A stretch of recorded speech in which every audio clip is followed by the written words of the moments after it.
Tageskause nochmal reintauchen. Fährt der da an den Diffusor ran?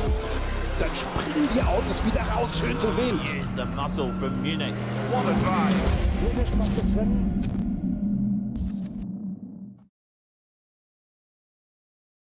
We're ready to go for round 2 of the Digital Nürburgring Langstrecken Series, and after a thrilling opener to the 2025-26 season just a couple of weeks ago, where we saw all sorts of drama in the final 20 minutes, including an unbelievable fight for the race lead in the SP9 category on that final lap, where Lewis Woods was able to take victory for the Falcon Sim Racing team after putting on an incredible pass on Mahler's Kei Kashuba. It was a great battle at the Green Hell, and a day dominated by Mustangs. And at the end, we saw the Falcon BMW M4 rise to the top and win the first race of the season. We wonder what drama we'll have ahead of us here for another 3-hour race at the Green Hell. It's myself, Lewis McGlade. Alongside me is Peter Mackay. And Peter, we always love coming racing here. It's always exciting. It's always edge of your seat. And these 3-hour races, they are the perfect length. And it's the greatest track in the world. Simple as that. For me, nothing beats the Nürburgring Nordschleife and the Nürburgring Langstrecken Series. All year long, we see them race through there in all kinds of conditions. At this time of year, it's a little bit difficult to get out there and race on the Nordschleife, so we come here and race in the virtual form on the amazing iRacing simulator. And when you think about how many drivers use this platform to train for the real-life Nürburgring Langstrecken Series permit, it shows you just how much credibility there is. And then you mix in the incredible sim racing talent that we have that are racing in this championship. We saw just a few moments ago just what it can be like in that battle a few weeks ago. I'm sure we're going to see exactly the same today. Indeed, there's a little bit of a reminder as to how things are going to work today. Obviously, you can see the circuit that we're racing at. So around the Nürburgring on the Grand Prix side of things, obviously it's the short loop. We don't go all the way down into the Dunlop hairpin. We cut that off halfway before chucking it back of the VLN layout. We're about to head into qualifying, where of course we have things separated. It'll be the classes there in the top right of your screen. So we've got the Porsche Cup class, we've got the SP10s and the M2s that'll be going out and qualifying, and then a bit later on we'll be having the SP9s qualify around the circuit. They get roughly 15 minutes of qualifying each, and then we do battle for 3 hours. We'll see driver change, we'll see pit stops, of course, mandatory pit stop requirements when it comes to amount of time where you must be stationary. That actually did catch out a couple of teams, including Shezza Esports, who were in the race lead in the SP9 category. They had a penalty late on. So there's a fair drama everywhere around the circuit, not just on track, but even in the pit lane. That's something that's very common with Nürburgring racing. The rules are unique, and you have to be on top of them. And we see, we've seen that several times in this championship, where if you don't absolutely execute perfectly, you can find yourself falling foul of the rules. That's a part of racing on this track. But I mean, 24 kilometers of just pure driving heaven. They call it the Green Hell, but really it's heaven for so many of us. If you get the Nürburgring Nordschleife, this is about as good as it gets. And in qualifying, well, the chance to go flat out with a clear track ahead of you, that's a rare, rare treat, and a special one indeed. Yeah, indeed. Are you any good at driving around the Nordschleife? I enjoy it. Yeah, okay. Enjoying and any good, two very different things. No, I'm picking up what you're putting down, because I am. It's no bueno for me. I've done a couple of laps around here, absolutely pushing it to its absolute limit. These guys will be doing it for 3 hours straight, and it's always one of those things that always amazes me is how close they get to the limit, even when darting in and out of traffic. If you haven't watched it, genuinely go back a couple of weeks and just watch the final couple of laps from the opening round of the 2025-26 season of DNLS here. It was absolutely incredible. You had the Falcon Sim Racing team, you had Mahler, you had Nürburgring Esports darting their way through traffic for 2 laps. Lewis Woods and Kei Kashuba on the opening part of the final lap had an incredible fight on the Grand Prix section of the circuit. It was honestly insane. It put I've seen a lot of racing here in my time sim racing and motorsport, and don't get me wrong, there's a few things that put a smile on my face. The grin I had on my face when watching that fight, like probably the biggest smile I've had all year, not gonna lie. It's pretty special, yeah, and the circuit lends itself to that last lap dogfight, and then it often goes right down to the Tiergarten as well. We've seen a couple of real grandstand finishes in the Digital Nürburgring Langstrecken Series in the past. I remember Mahler going into Tiergarten with Phil Dennis and just coming out the wrong side of it, just side by side down into that last part of the circuit. Here we are onto the Dottinger Hohen now, and a little bit of a draft possible here. We'll see a real opportunity to pick up a slipstream from the car in front in the race, but in qualifying, yeah, an even bigger benefit really at the moment in the Porsche Esports Endurance Trophy Nürburgring. The pole position time at the moment set by Raphael Renhofer, 7:58.996. That's about a second and a half quicker than we saw in qualifying at the last round, Lewis. Yeah, which is it is impressive. Obviously, you don't get too many laps in this qualifying session, so it makes sense that some drivers are going to be nailing it at different points. But of course, one of the main things here on iRacing is the conditions, the weather. Now, obviously, that weather, a lot of people, when you're sat there watching it, you might think that when we talk weather, we're only really talking about whether it's raining or sunny. But of course, the track temperature plays an unbelievable part in that, and especially around a circuit of this length, it will be an even greater factor on that part. I do think quite a lot of those Porsche Esports Endurance Trophy Nürburgring drivers are returning their way into pit lane to call an end to their qualifying session, because we're not too far away from having the SP9s do battle for pole position. So in the SP10 class, it's an 8-minute 27.773 for Falcon Sim Racing in that category at the moment.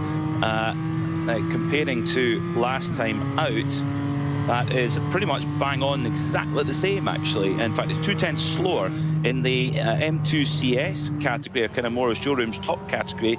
That one is an 8:47.955 Enduro Core Racing sitting on pole at the moment, and they're a little bit quicker, interestingly.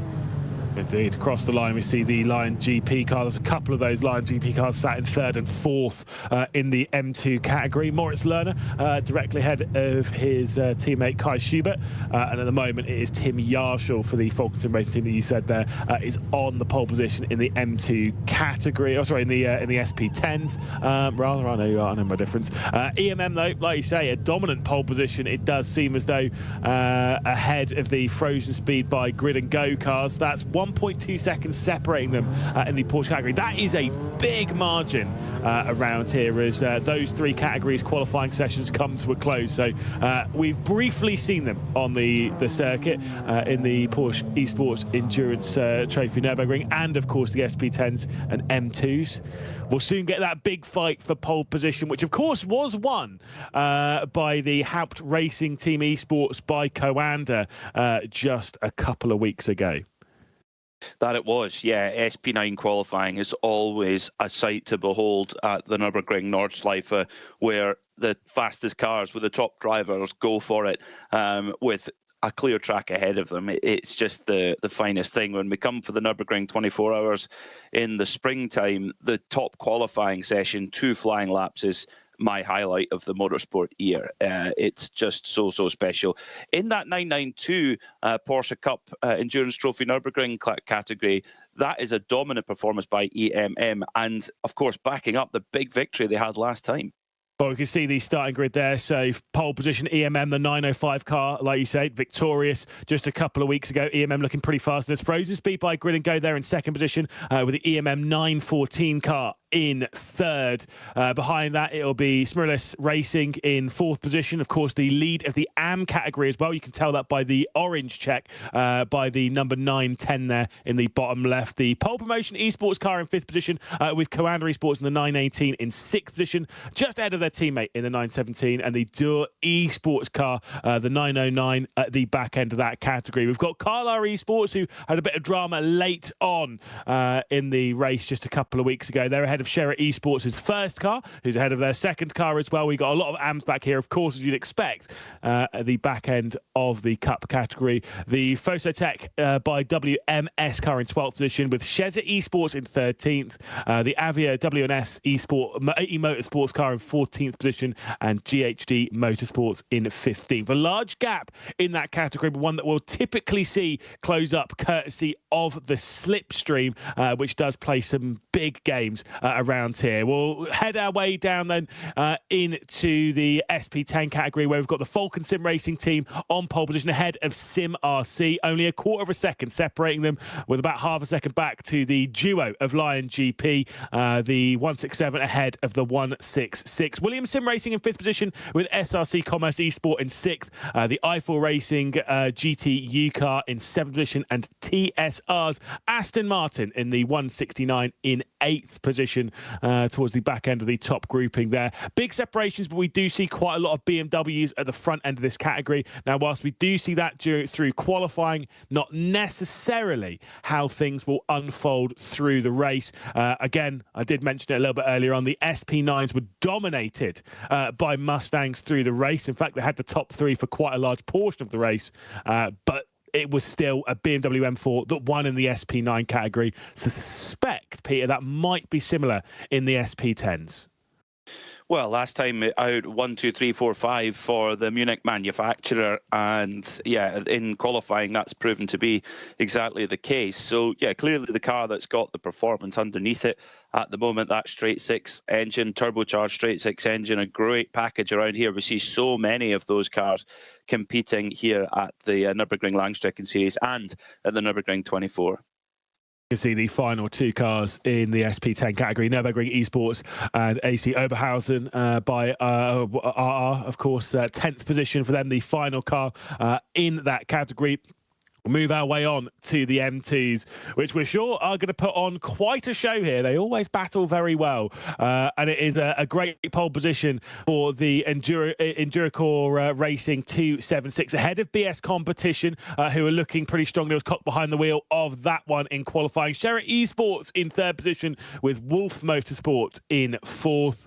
Venari, of course, in 5th position, and then the Nürburgring Esports 285 in 6th. Adopt Don't Shop. We love that car. We love that livery as well. They're in 7th position, the 289, ahead of the Racing Lounge 77. The rest of the category will see them come through, but the Smilia Esports green car that's being driven by Maximilian Dam, that'll be starting from 9th position. Alexander Becker in the Thomas Eng sim racing team, and then the Smilia Esports red car, Leon Harhoff, who will be on the final page of this category, separated by 5 seconds. But we were saying that a little bit in qualifying there. We love seeing the M2s race their way around. They battle so brilliantly. It's one of those ones, qualifying is for these definitely just about track position, because even if you're a couple of seconds off, especially around here, you can use that car to keep right up with the car ahead. They're basically like road cars with a little bit extra aero and a slight bit more power, the way they just dance around the circuit. They're a fantastic package, yeah, and available free with every iRacing subscription. So it's one, when you join the service, you can jump straight in, and it's just perfect. Rear-wheel drive, engine at the front, really nice and simple. And it's a package we see a lot in the NLS as well. You see many top drivers actually going through that category to get their full permit and then stepping up to SP9. Yeah, absolutely love driving them around. I've flung them around quite a bit in the world of sim racing, and upside down a couple of times, because you can roll them, especially going through the likes of the Stefan Beloff S. That big curb on the left-hand side does cause its fair shares of drama. We're about 30 seconds away from the start of the SP9 category. Said before, HRT Esports by Commander, they were the ones that had pole position just a couple of weeks ago. It was the Falcon Sim Racing team that were able to take victory. Sindre Setsos will be driving that one in qualifying. I think Mitchell de Jong will be taking the HRT Esports by Coanda car around. You've got Phil Denez out there for Marla. Before we start seeing them driving their way around, I mean, who's getting this pole position, Peter? It's not going to be an easy one to pick apart.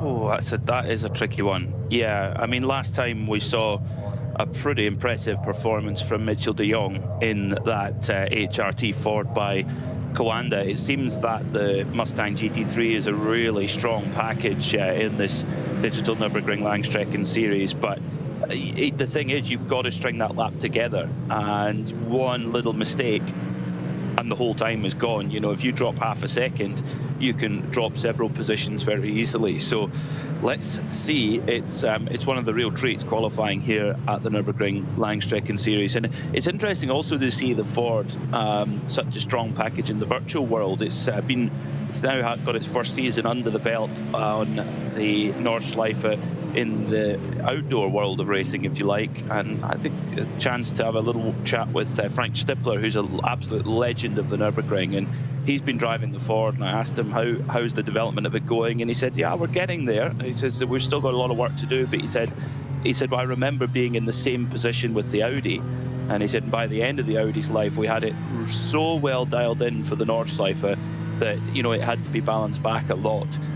So he said, you know, we're on the right pathway, which is a pretty ominous thought actually for rivals for the 2026 season coming up. If Stippy says that the car's going in the right direction, you can take that as read. Yeah, look, I'm curious to see it. I like seeing it. It's such an exciting thing to see. The new cars coming into the space of the SP9 category, and to be fair, I think the Mustang looks fantastic. I love an aggressive looking car. Sindre Setsaus went through the short chute there, and will begin a qualifying lap around here through the opening sector. See what the race winning team from a couple of weeks ago is able to muster around this circuit. Well, it was a great win. A little bit against the odds, you could argue. You know, they qualified back in 7th and won the race. I mean, a fantastic result from Falken, a team that Nürburgring fans know really, really well. Round the tight right here of the NLS layout, then towards the final part of the Grand Prix circuit before almost tightening the belts a further notch before turning left onto the world's greatest racetrack, the Nürburgring Nordschleife, through Sabine Schmidt curve and down onto the Hatzenbach. It's just one of the greatest feelings in racing. Can Falken double up today? You know, a good qualifying position. Well, clearly they didn't need it last time. They qualified 7th and won the race, so maybe they're just quite relaxed. I mean, between Sindre Setsaus and Lewis Woods, they've got a cracking duo of drivers. Another time through the short chute then for Sindre Setsaus. Interesting, obviously, there's one of those things of different methodologies and approaches. Some drivers went through the short chute to try and start a lap. Quite a lot of the drivers, though, have not. They're doing a full outlap to get there. So it does mean, obviously, you only get the one attempt. Everyone's really only going to get one attempt in this qualifying session anyway, like one major attempt. But interesting, they're just out doing the full thing as a way to get your eye in. They obviously feel that's the way to get the tyre into its proper window. That's what it's all about. It's about the preparation of the tyre to make sure it's going to give you the performance over that 24-kilometre lap. That's all that it's about. Now, some of the crews obviously believe that doing a full outlap of the entire Nordschleife is the way to do that, and Team Falken obviously feel that doing a couple of quick laps of the Grand Prix circuit and going through the short chute is the way to prepare the tyre, and that gives enough tyre temperature. The one thing is, though, is that you could argue you get a little bit more of a run-up if you come out of the Tiergarten, get a full run, and you actually cross the line with more speed than you would if you come out of the short chute. Now, that might just be a couple of tenths of a second difference over a lap, but that could be the difference between pole or not.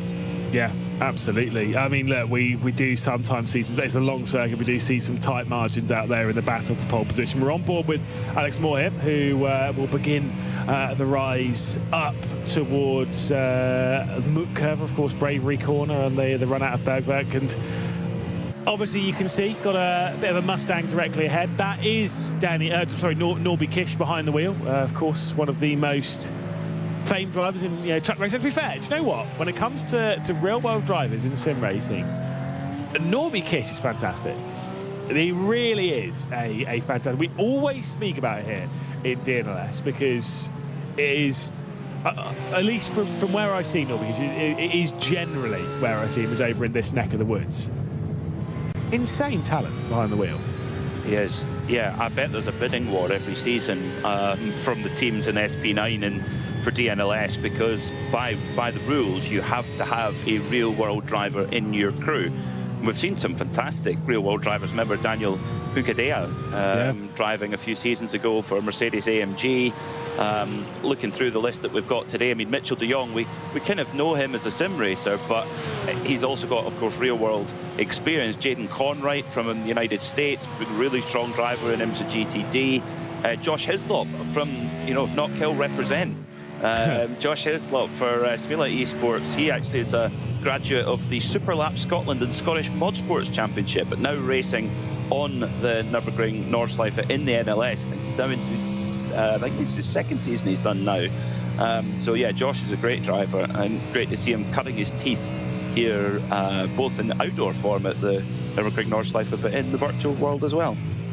But I guess, when you've, you said it before, and I've spoke to my fair share of drivers that have at least attempted either doing some NLS races, or maybe they've even gone the distance and have started taking part in the 24. And when you speak to them, you really don't get as many laps as everyone seems to think around the Nordschleife before you actually jump into racing. You really don't get many. And so what better way is there in the off season when you can't go and just drive around and do what you want to get your eye in than to just do lap after lap after lap on a laser scanned accurate version of the circuit that you want to go and race in real life? Well, I think the ultimate example would be Max Verstappen and Chris Lullum. Yeah. Look what they achieved this year, winning on debut in the NLS in the SP9 with the Ferrari, and that think how many tens of thousands of laps they'll have done round here in the virtual world. That's all the proof you really need that there is a transfer over. Yeah, absolutely. I mean, I can take a wild stab in the dark that I know. Obviously, Max Verstappen, you could argue, best driver on the planet at the moment. How many laps would he have really got on the Nordschleife before actually doing that race? And the answer is probably less than you would think. And so, like I say, you jump into the sim, get your eye in over here, and as much as you don't get the G-force, again, we always say about it, the fact that it is laser scan, the fact that you're driving a GT3 round, there's so much reference that you can pull from the sim. When I commentate on GB3 and stuff like that, a lot of the drivers are doing those circuits on the sim, on iRacing or elsewhere, and really getting their eye in from this platform. So we'll see Mitchell de Jong finish the outlap for the Haupt Racing Team Ford Mustang there, of course, in the Coanda colours, those distinctive Coanda colours, the car that was on pole position just a couple of weeks ago. Why is he able to navigate this circuit around? Is he able to fight for another pole position? You'd have to say Mitchell de Jong is still an incredible talent. He's been in sim racing for a very long time, has Mitchell de Jong. I think I was seeing him racing around 8, 9, maybe even 10 years ago in the world of sim racing, and he was a big name back then, and he's still a big name back now. You don't really want to tell him that, though, because no one wants to be reminded they've been in sim racing for 10 years. Well, it just means you're experienced, I guess. As we go back with JMO Hartling in the Manfilter Windward Racing crew. The Manfilter car, always a constant presence here at the Nürburgring Nordschleife. These big 6.2 litre V8 Mercedes AMGs, we are going to miss them when they're gone.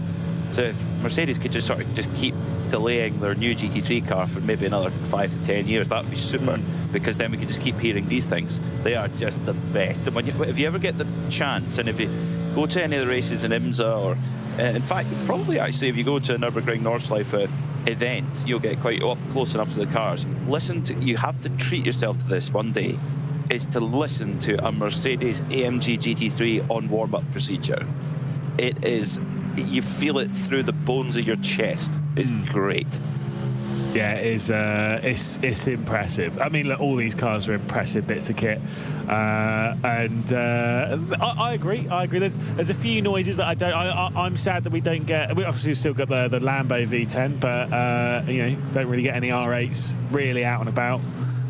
I miss it. I miss the V10s, but that's fine. That's fine, I'll allow it. Manfilter then, so that's the car that we just saw with J-Mo Hartling behind the wheel, sets the fastest time at present, 7:52.957, so about 4 seconds ahead of Phil Denez, who you'd have to say for the Marla Racing team, potentially, as much as it was a full out lap, took the short shoot and then did the time lap there, I would still suggest that a couple of these times, like for Phil Denez and such, that as much as it's a time lap, I still think it's a warm-up lap, and this is the one where you're pushing. But of course, I don't have too much time. Sindre Setsource now goes to the top of the session, 4.5 seconds clear, 7:48.4. Good lap there. Just still a few seconds off what we saw in qualifying last time out. 7:45.5 from Mitchell de Jong was the pole time last time, as Andy Goulden for Nürburgring Esports. Great result for them on the podium with the Aston Martin Vantage, a car that's desperately trying to score that first Nürburgring 24-hour win overall. And they've got the right drivers, they've got a good team in Volkenhorst running the car. It just all needs to click together on race day, and they'll be there. But great run here in the early stages of the DNLS Championship for 2025-2026. Jochen Krumbach for Scherer Esport, a team based just the other side of the Dottinger Hole. Up to the line they come then. What's this going to be for Jochen Krumbach? Over the line he goes. And it's going to be fourth quickest then for the Ford, car number 16. A little bit off the pace, 4.5 seconds at the moment. Yeah, that's not ideal. I've actually not seen it come through on my live time. That's fine. Yeah, same. Yeah, okay. I wonder why you're looking so confused. I'm looking at my live time thinking, that's not on there.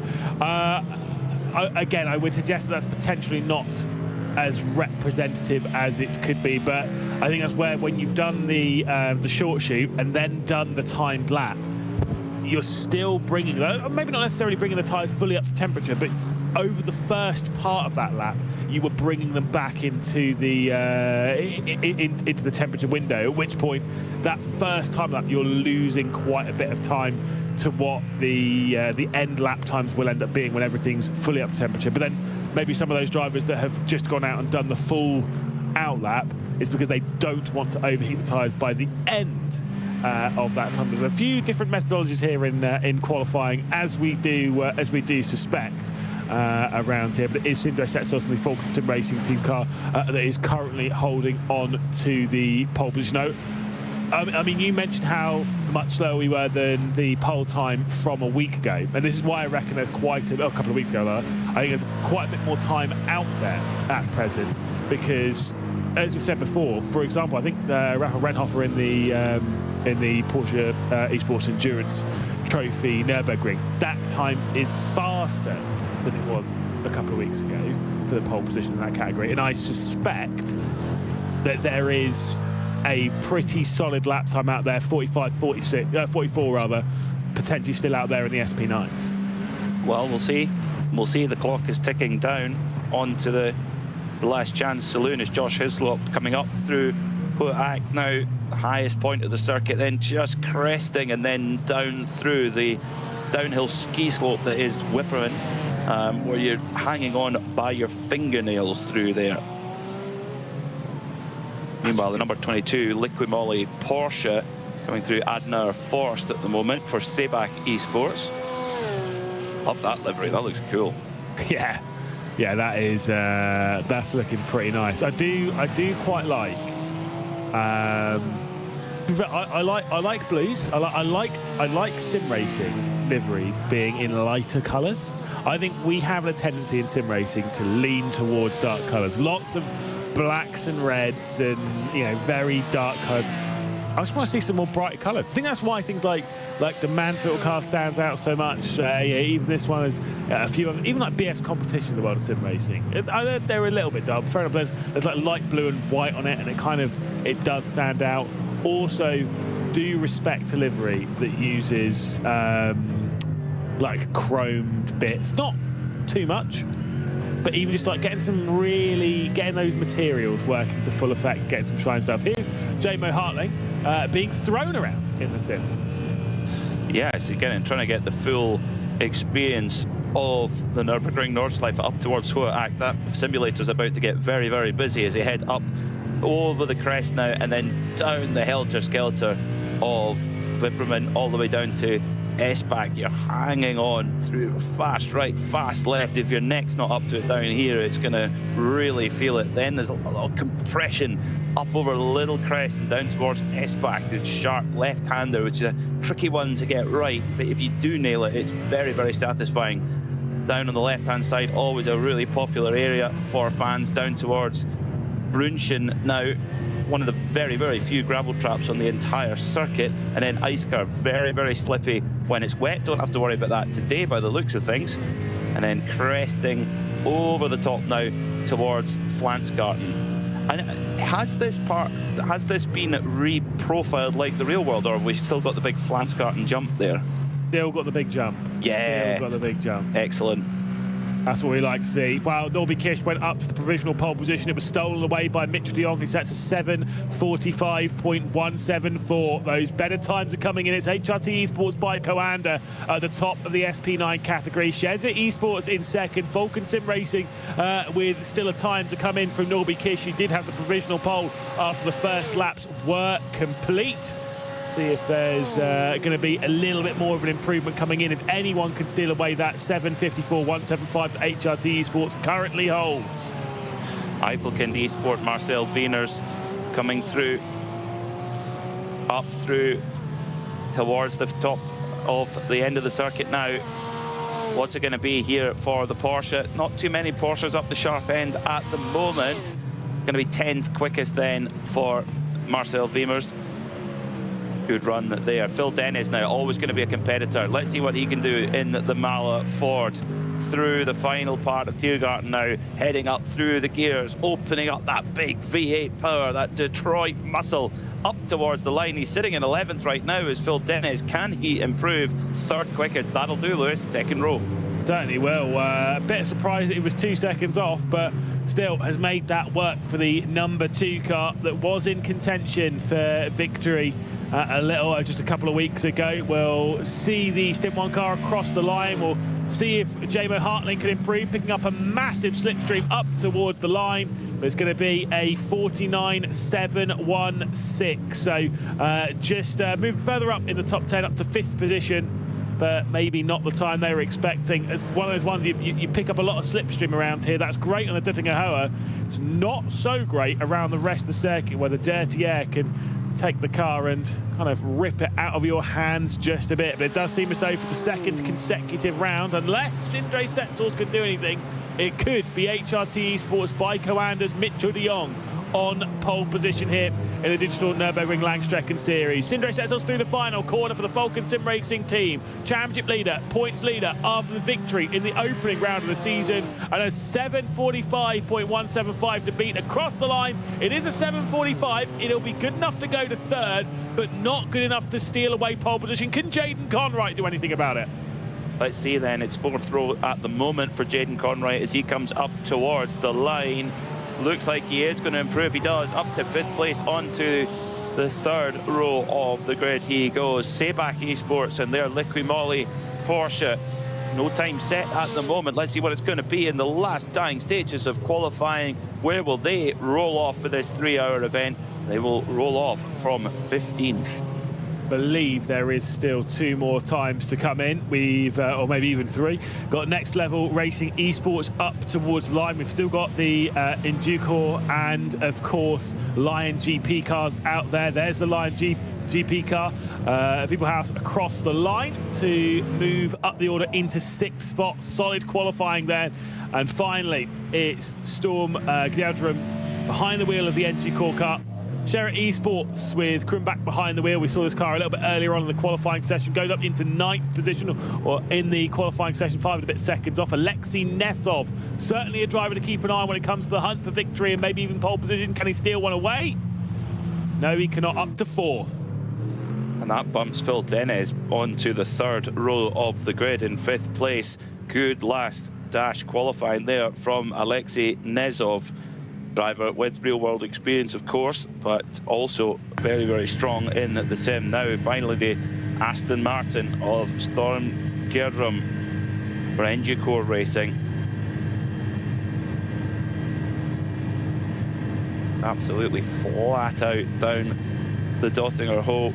Car will not go any quicker through Antonius Buche underneath the Bilstein Bridge and then into the compression at Tiergarten. Then it's how late do you dare to brake here in qualifying. Got an 8-minute 0.1 on the board at the moment, although it isn't showing as registered, so maybe broke track limits during that lap. But it looks like it's going to be an improvement anyway. Comes by the Dorrant Hotel on the left-hand side, past the commentary booths on the left as well. 7:55.9 then for Endurcore. Where does that put them? That will put them, and it's not on my timing screen, Lewis. Yeah, it's not appeared on mine either. We did a bit of delay with it earlier, where one didn't appear. I think it was the Sherritt Esports car earlier where they didn't appear on it and then appeared a bit later on. So we'll keep an eye to see if the Endurcore car will sneak its way onto the timing tower. But regardless, that 7:55.972 would be good enough for at the moment, yeah, 18th in category. So it would be effectively in the same spot anyway, because that's where they would be in category if they hadn't set that lap time. The other one that we haven't seen is the EWJ car. That one, Noah Eder behind the wheel of that, not out in that qualifying session. But it does mean for the second consecutive round, HRT Esports by Coanda on that pole. Norby Kish gave Mitchell de Jong a good run for his money, though, but wasn't able to steal it away. 7:45.175 enough for HRT Esports by Coanda to put that Mustang once again on pole position, and it is a Mustang front row lockout. Shezza Esports in 2nd position after the heartbreak of last round, where they had victory robbed away from them after a late race penalty in the final 20 minutes. Falcon Sim Racing with Sindre Setsor's 3rd position in that qualifying session. Nürburgring Esports trying to get on the podium again. Alexei Nesov will start from 4th place. Marla Racing Team from 5th place, with BS Competition, the sister team, alongside. 2.7 seconds off of the pole before a bit of a second and a bit gap, 2.5 seconds back to Lion GP. Manfilter team by WWR in 8th position. But of course, the SP9 category is plenty big enough. We'll roll our way back through it where we'll see Sim RC, Alex Moore behind the wheel. But before we see those, I mean, Peter, very quickly, thoughts on that pole from Mitchell de Jong? 2 in a row.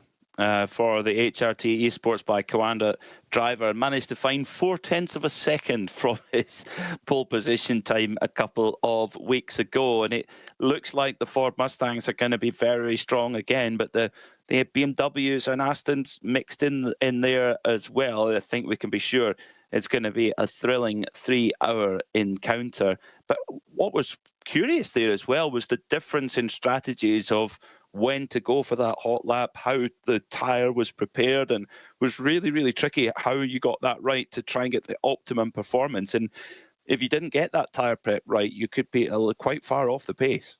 Absolutely, and the ideas of strategy of tyre warm-up, though, will go out of the window as the 3-hour race ahead of us will certainly throw the cat amongst the pigeons when it comes to that, and then we'll start talking big brain strategy to see if anyone else can find ways to work their way up the order.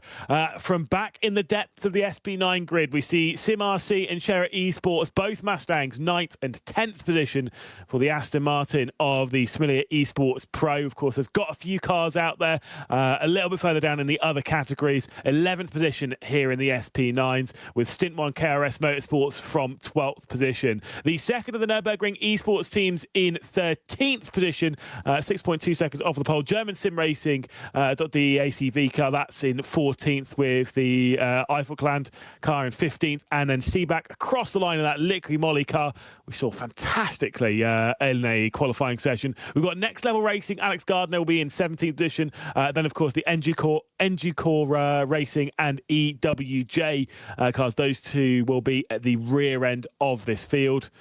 I mean, look, very excited to see who's going to come out on top of this one. It's not going to be an easy fight. 3 hours of racing ahead of them. And I'm sure what will be a tremendous battle around the Green Hell.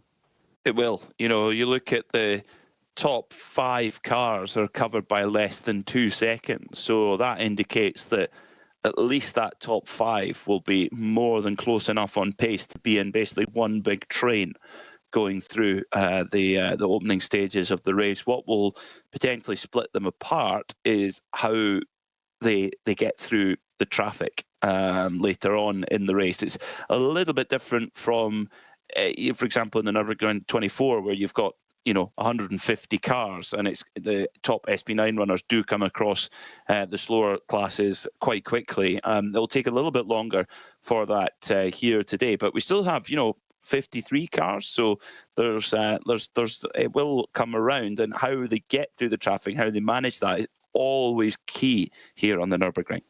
Absolutely. And like I said, we had plenty of drama in those final moments just a couple of weeks ago that saw that incredible fight between Falcon Sim Racing, Shezza Esports up there as well. Marla denied on the final lap after Kei Kashiba and Lewis Woods did battle on that last lap. Will we see the same again in just over 3 hours' time? I'm sure we'll be ready for it if it does indeed happen. We've got to get through all of the pit stop sequences first. We've got to get through all of the drama of the opening stages of the race first, as well as we'll get 60 cars ready to do battle for 3 hours of incredible racing. Couple of pit stops ahead of them, 2 drivers per team, and of course the fight for victory at the Green Hell is up for offer. We'll be back in just a couple of moments time, and when we are back, we'll be ready to go racing.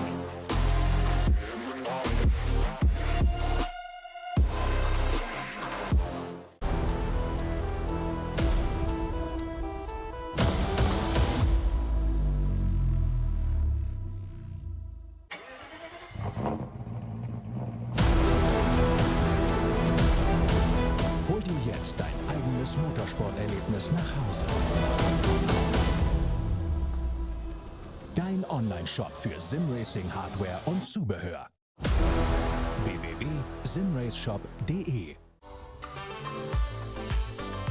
Liebe Fans, Lovely fans, besucht uns auf unseren Social-Media-Kanälen. follow us. Auf Facebook, Instagram. YouTube und TikTok.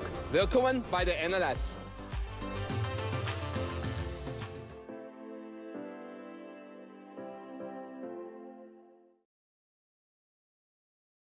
Race day here in the Digital Nürburgring Langstrecken Series. Lewis McGlade, Pete Mackay alongside in the commentary booth, and we are ready for 3 hours of racing. Qualifying has come to a close. The grid order is being set here on the Duttingerhauer before they'll begin that run, and that tricky battle down into what is arguably one of the most iconic opening corners in motorsport. Such a tricky turn at the Yokohama S.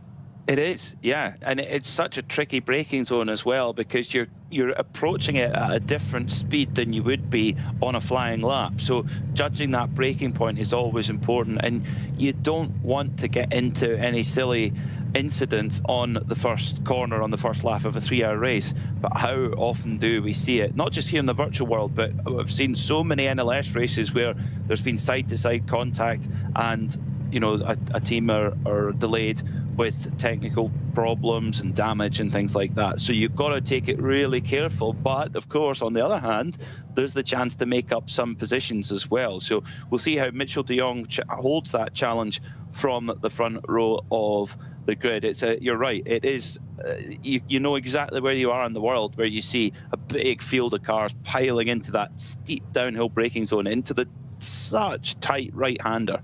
Yeah, and of the 56 cars that will be taking to the green flag here, let's be completely honest here. The likelihood of all of them getting through that opening corner, or at least the opening Grand Prix loop, safely and pointing in the right direction is pretty low. Everyone does get a bit elbows out, because whatever track position you make on that first run onto the green hell, that kind of holds for that first lap until you get back round to Nottingham. Everyone kind of goes a bit single file on the race round. There'll be the odd bits of side by side, I'm sure, but it's very risky.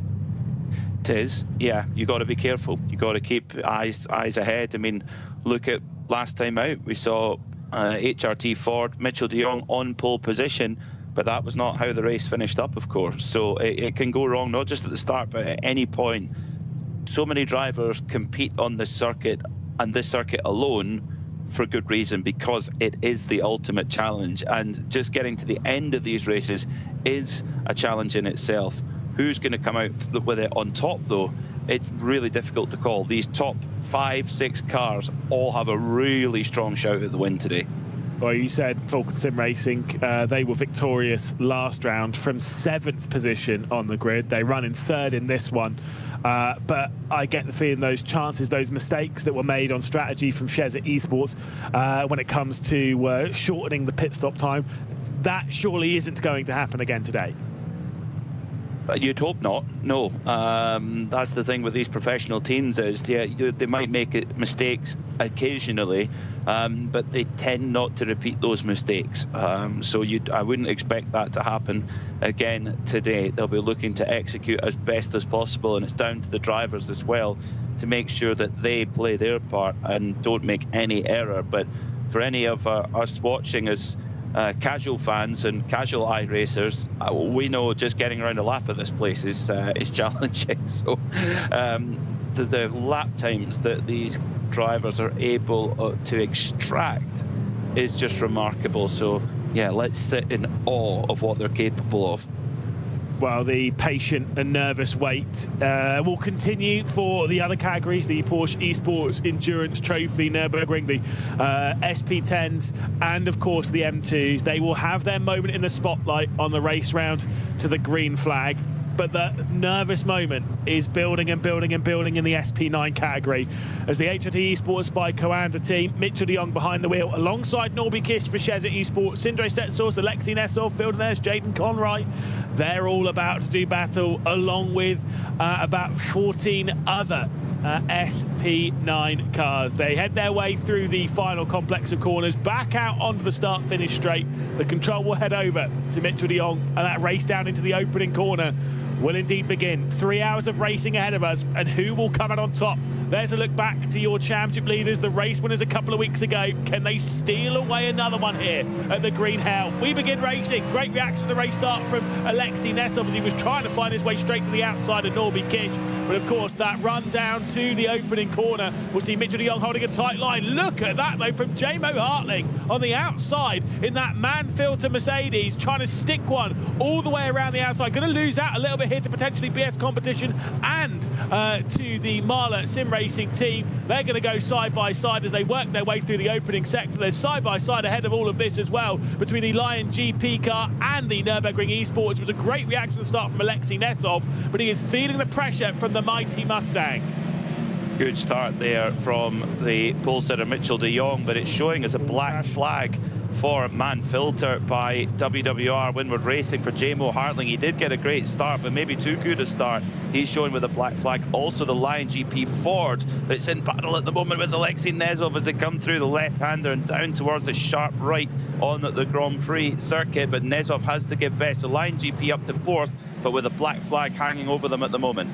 Yeah, I get the feeling some of those black flags might be rescinded and Race Control might investigate it for themselves. Sim RC dropping backwards here. Alex Moore not having a particularly great moment as the German Sim Racing .de team going to look to the inside as they work their way through the SS section before we get back out onto the Green Hell. Obviously, it's tricky to jump straight back around it in racing conditions, but as I said before, generally speaking, what you enter the Green Hell, once you enter the Nordschleife in that position, it tends to be be what you hang on to at least for most of this lap. Stint one by KRS Motorsport car. Marvin Scheider was a little bit wide there going through the Speed Schmidt curve, and maybe a couple of nervy moments. As the SP9s come through though, we focus back to our Porsche Esports Endurance Trophy Nürburgring, and it's EMM's 905, the race winner last time out, the pole sitter this time out. You've got Adrian Garicki alongside Nefroza Speed by Grid and Go-Kart. And the battle for them will begin on that race down into the opening corner. It'll be an outside line, though, for EMM, the 905 car. And that might not be too handy for them. Got to get a bit full send. There's a crash already on the start-finish straight. You've got Sherritt Esports off and into the barrier before we've even got race on the first corner. And a huge lock-up and a big slide coming in as it's absolute chaos at the opening corner. I'm not sure exactly who that was, but there was a massive moment in there. And the Carlisle car's dropping down the order. Huge drama at turn one. What a mess. What a mess of a race start there. The SP9 category was pretty clean and tidy, but not so much in the Porsche Esports Endurance Trophy at Nürburgring. Dearie me. But what it means, though, is Julian Sonnen for Coanda Esports 918 is into the lead with Doer Esports Nikolai Pedersen right in behind there too. But our pole sitter, oh, not so good for the pole sitter. All the way down in 8th at the moment for Raphael Renhofer. Yeah, the only thing is, obviously there's two Coanda cars in there, and I think it might have been the second of them, it might have been Oscar Pai, that made side-by-side contact on the race into that opening corner. It might have been with the Sherritt Esports second car, the 916. There was side-by-side contact in the braking zone, which was what sent the blue and yellow Porsche Cup car straight through the middle of the leading group. But huge drama in the opening stages here in the Porsche Esports Endurance Trophy Nürburgring. And yeah, comparing that to the race start in the SP9s, that's much more chaotic there in the Porsche Esports Endurance Trophy Nürburgring. Over into the SP10 zone, we'll see how chaotic this one gets. Vulcan Sim Racing Sim RC, there's one starting on the front row before a whole row roller of Lion GP cars who I suspect won't be getting embroiled in contact on the race towards the opening corner. Obviously a good run coming in there from the Lion GP duo behind, and a look to the outside coming in from Moritz Lerner to try and steal something away, but a big slide, and he's going to drop down the order. It's still chaotic as we've got plenty of cars getting into it. I think there's one of the German sim racing cars as well having a bit of contact, and the Lion GP car there of Moritz Lerner dropping right the way down. What is happening?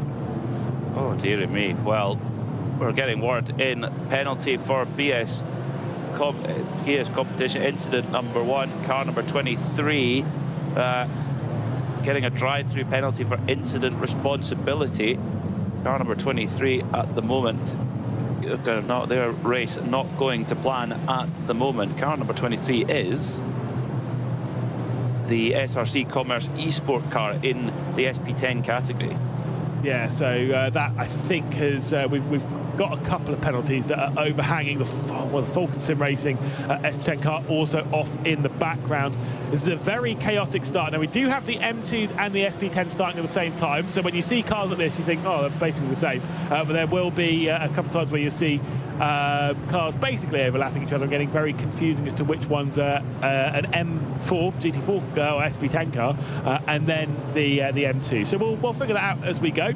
But either way, like you say, there was a couple of penalties coming out. We do have another one over the head. So we've got the SSC Commerce Esports car. That was for the wrong start number. They were supposed to be in the 177. They're in the 23. So that's been evaluated as a 10-second stop and hold penalty. And there is also the number 49, which will be receiving a stop and hold penalty of 60 seconds. That will be announced later on lap 5. Race Control will dish that one out. That was for not having a real driver behind the wheel. Also a few drive-through penalties coming out of the early stages of this qualifying session, early stages of this race rather. So plenty of Race Control getting involved in the start of this race. Yeah, they've been busy, that's for sure, and they're going to be more busy, I think, with all of the action at the beginning, as one of the M2s coming up through Flugplatz right now. Lots of damage at the front of the car there.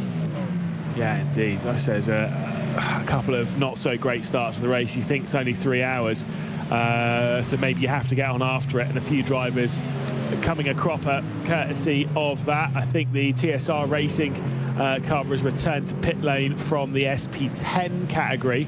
The 169 in that one, Eunice Traub behind the wheel. So I think there's, again, I'm not surprised. We saw quite a lot of contact there down in the opening corner in our Porsche Cup category and in the SP10s and M2s. What we do know at the front of the field, we've got a bit of a breakaway here. The Mustang duo of HRT Esports by Coanda, Mitch de Jong, and Shezza Esports' Norby Kish starting to run away. But look behind all that, the Lion GP Cup BS competition, Manfilter and Marla, the four-way fight at the moment for 5th position. There's the Manfilter car that's making the move. J-Mo Hartling trying to get past Jaden Conright here as we ride on board looking back from Finn Feeblehouse, the Lion GP driver. They're going to go 3 wide with BS competition as well. Jaden Conright on the furthest right of your screen. The Manfilter car's going to sneak its way past the pair of them as we head our way down into Tiergarten. Great couple of uses of that V8 power. Yeah, V8, Stuttgart V8 versus Detroit V8, and oh no! Oh, big crash there for the BMW number 19. Next Level Racing Esports gets it all wrong at the Tiergarten. So easy to get it wrong there, but that is fast at that part of the circuit. Yeah, and Nürburgring Esports were involved in that as well. Lion GP dropping back behind Marla. So Marla getting up now into 7th position. Lion GP, Finn Feeblehouse dropping down to 8th position. Phil Dinez getting up to 7th. Jaden Conright, sister teammate, directly ahead.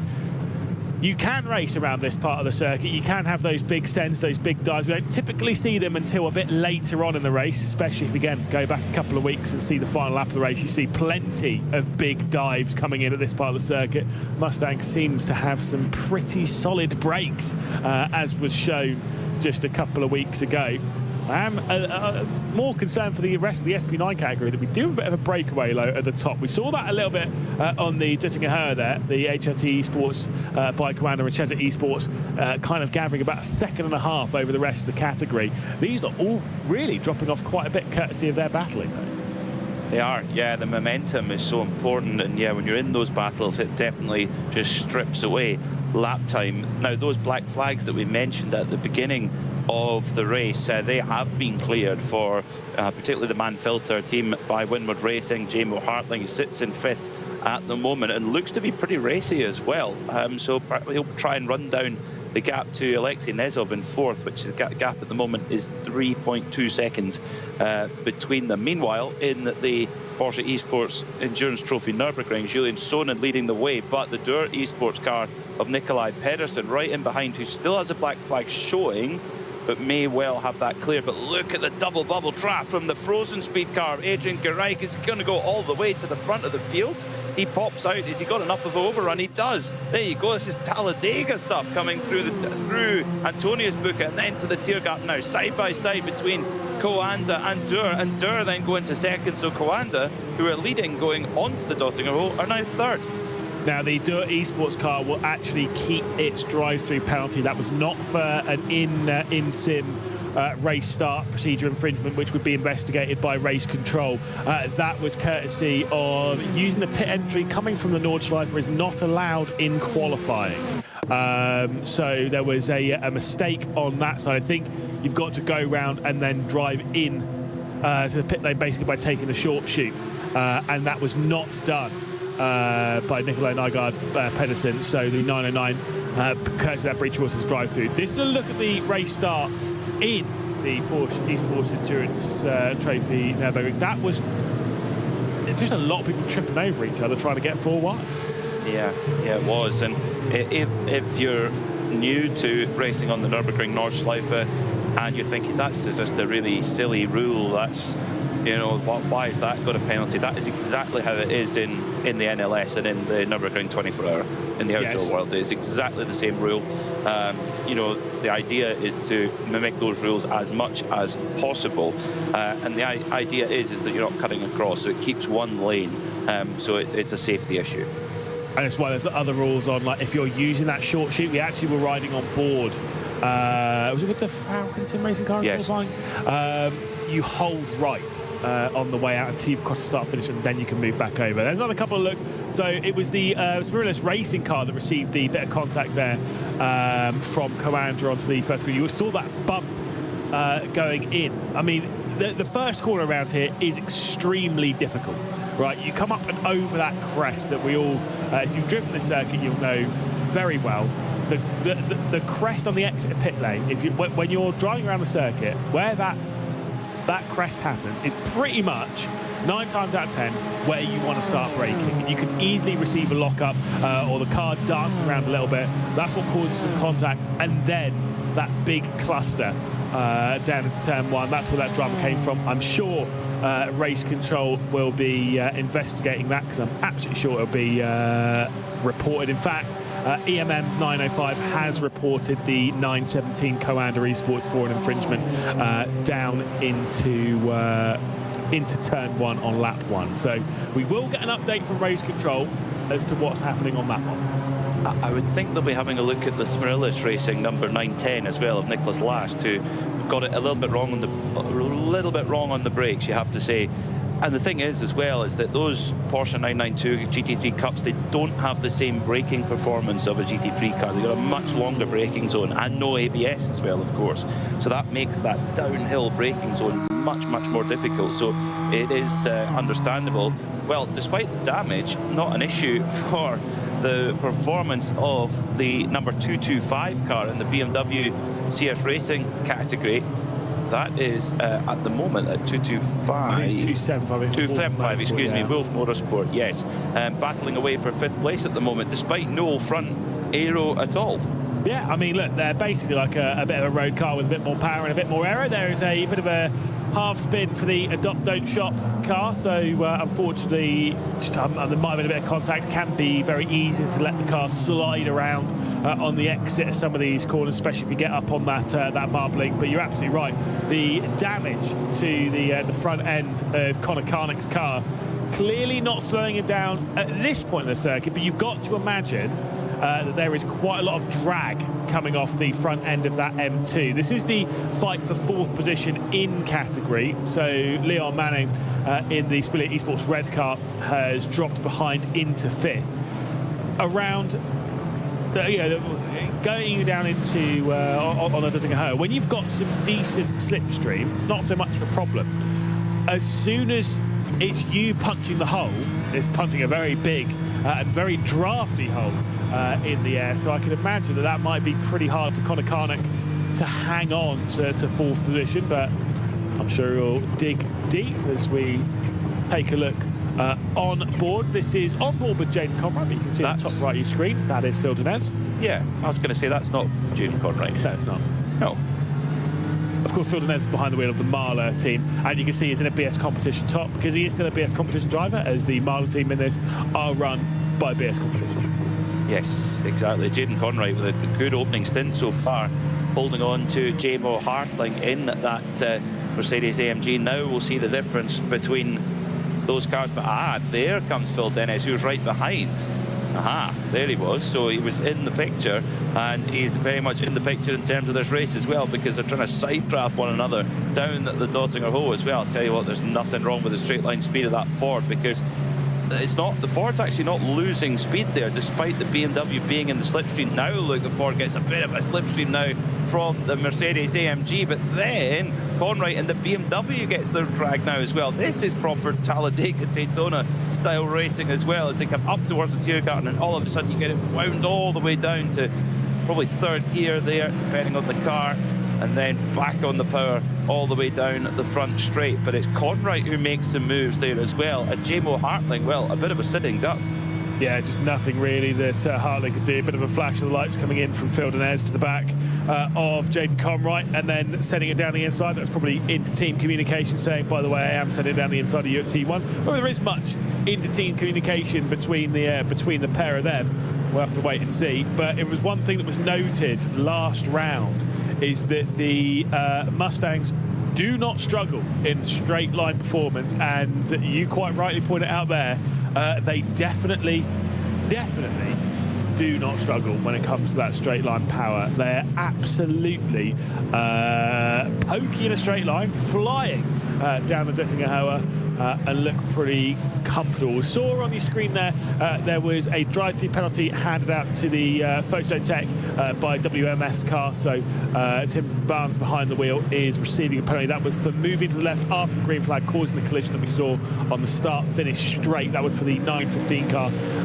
in the Porsche Esports Endurance Trophy Nürburgring car. There is a bit of damage on the front of that Mustang, I think, or is that just my eye, how it bends up with the gold front on the Stint 1 car? Maybe it's just my eye. I like the gold. The gold looks cool. Yeah. And not really much of a fight given there at all between those two Ford Mustangs. The position gain then for Sim RC, Alex Moore, Stint 1 KRS, and Marvin Scheide deciding to just slip in behind. Sometimes you see that. Sometimes following on the Nordschleife can be advantageous. I mean, particularly when you come on to the Dottingerhöhe, as the front runners in the Porsche Esports Endurance Trophy Nürburgring are doing right now. Julian Sonnen in second position with Der Esports right in behind, and the Frozen Speed car, Adrian Gereich, has pulled away. He's second and a half up the road right now. So a great lap for the Frozen Speed car. Of course, Frozen Speed, one of the top photography companies here at the Nürburgring. Jochen from Frozen Speed takes some unbelievable shots, knows the circuit in the side and out and back to front. I'm not taking any good photographs of you. Not in action, no. No, okay, that's fine. I'll allow it. I don't think anyone's ever taken a good photograph of me. Look, we'll see after a round of golf, yeah? 1.2 seconds, you're absolutely right. Frozen Speed by Grid and Go flying at the moment around here, as is our leaders in the SP9 category. Into the pit lane there, we do have a few drive-through penalties to deal with. I think that might have been the Phototech by WMS car into the pit lane. I will say, reports from race control, they've done up to 13. We have 24 either noted or reported to race control. So they are very busy at the moment, as expected after the chaotic opening scenes. Under investigation now is the 917 Commander Esports car that is up in contention in the Porsche Cup category. So that one is now the one to be investigated. That was for the turn 1 incident that EMM basically paid a bit of a price for. Yeah, and I think now the story is, can EMM fight back, because they proved in the previous round that they're the dominant force on pole, and then won by 19 seconds, a big margin compared to the other categories at the opening round. So they've clearly got a race-winning car and lineup underneath them. But at the moment, they're only 4.1 off the lead. So they're definitely making moves forward, our EMM number 905. But yes, they will be a little bit aggrieved having been on pole position and now having to go on the fight back through, they feel, no fault of their own. But this isn't a 20-minute formula race where, you know, you're frustrated by it and there's not really much you can do and you just have to throw everything at it and try and work your way back. This is still 3 hours of racing on the Nordschleife. There's plenty of time, there's plenty of opportunity, there's plenty of strategy that will assist you returning back into the fight. Speaking of fights, this is the top fight in the SP10 category. We've got Williams Sim Racing, we've got Sim RC, we've got Lion GP. He's one of the Lion GP cars after Moritz Lerner dropped down the field. He's not a million miles off of being back in fire, but it is Kai Schubert's Lion GP car that sits in third position. Then it's back to the Eiffel Racing car, which is about 2 and a bit seconds off, and before we get the Nürburgring Esports, and then the second of the Lion GP cars. They're not really separated by too much, really, any of this category. They're all still keeping relatively tight despite their opening corner drama. Yeah, superb 3-car fight for SP10. As long as you're a BMW fan, you're happy right now. It's those 3 M4s absolutely locked together. And then if you're a BMW fan, you're going to love the M2 class for obvious reasons, because they're all BMWs. The CS Racing category, BS Competition, team that have been affiliated with the Munich brand for so many years now. with Scherer, a team that aren't necessarily a BMW brand, or BMW team, but they are in the virtual world, and they're sitting in second at the moment. Also in a locked-in, a 3-car fight with Nürburgring Esports in there as well, with Daniel Muth at the wheel. But of course, same package. Connor Carnick getting a good run here in 5th position. Remember, does not have the straight line speed, and I think is struggling a little bit. Needs all of that slipstream he can get. And do you know what? If I was Connor Carnick right now, I understand like wanting to get through, because obviously you'd sit there and think the Simulator Esports red car is probably not as fast as you are at the moment, but that's not going to help. I'd almost just sit behind for a bit, just play the first stint, see how it unfolds. But of course, he wants to get after it, and Connor Carnick there completely overcooking the corner, allowing the Venari car to come straight through, and losing the spot, dropping down to 6th position goes the Wolf Motorsport Sim Racing car. So Simulator Esports Red able to hang on. Adopt Don't Shop aren't that far behind either. And all this fighting's doing is just going to drag that lot back into it. But I can understand the frustrations for Connor Carnick in the opening stage of this race, because losing the front of the car, it's not ideal. And it's one of those ones, obviously your teammate can assist and actually tell you what's gone on. But behind the wheel of the car, you'd know that something was wrong. But unless your teammate tells you, it's probably actually quite hard to figure out exactly what's gone wrong, because, well, I mean, the car's still plenty pacey enough. Maybe just notice it on the straight, maybe with straight line speed, but Simulator Esports Red, they also don't have the showroom fresh front end either. The blue and white machine sitting in 4th place, number 278 of Leon Manning, has got a bit of damage to the front. Not quite as much as Connor Carnick, to be fair, but it's definitely not in showroom condition. Leaves the door open at Sabina Schmidt's curve, and Bjorn Anslang from Venari Racing says, I'll have a go at that, but not quite able to close the deal, unfortunately, as they head down into the Hatzenbach. Maybe from that one corner alone, I started to maybe understand why Connor Carnick was getting frustrated and wanting to get through, because in the small time that we're looking at the Simulator Esports red car of Leon Manning, a few apexes have been missed, and Connor Carnick is a rapid driver in the N2 category, and when you're sat there and you're seeing a couple of apexes being missed, it can be a little bit frustrating. You want to get through, but of course that's just because the pressure that's going onto the shoulders of that Simulator Esports red car. This is on board with the Scherer Esports car towards the back end, 19th position of the SP9 category. The final spot, 22 seconds off of the next car. In for a bit of a lonely drive in this opening stint of the race, and hope to get a little bit close to people once the first pit stops have commenced. But this is one of those ones where I think it really hammers home the strength of the field in all of our categories, but especially here in the SP9s. Is obviously Scherer Esports, quality team. They've had some early dramas in this race that have pushed them down this position, but it's still final position in the SP9 category, and we'll ride on board and see some of those corners, see some of the speed and focus that's applied around here. I couldn't get anywhere near this lap time, and I'm not that slow in the World Sim Racing. I couldn't get anywhere near that pace. Well, this is the thing as well, is that, you know, Jochen Krumbach, he's won his class at the Nürburgring 24 before. You know, so you're talking a proper operator in the outdoor world of the Nürburgring Nordschleife. But I think it's also a look into how nuanced the sim is and how it's a different skill in itself. And you know, we have drivers like Phil Dennis, who are probably his absolute strongest suit is his sim pace, probably the same Mitchell de Jong, but they also happen to have real world experience as well. Absolutely. I mean, look, a lot of the times, I mean, you were talking about Norby Kish a bit earlier on. A lot of these times with these big teams, they have real-world drivers that are fast in sim and obviously fast in real world. I remember obviously when I know he's still affiliated with the team and such, but Bruno Spengler behind the wheel, of course, in the was it the BMW Bank car?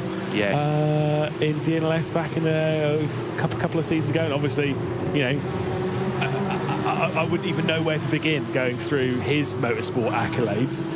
Bruno Spengler is one of the fastest drivers, especially GTs, DTM, whatever it is. Like, he's rapid and was rapid on the sim as well.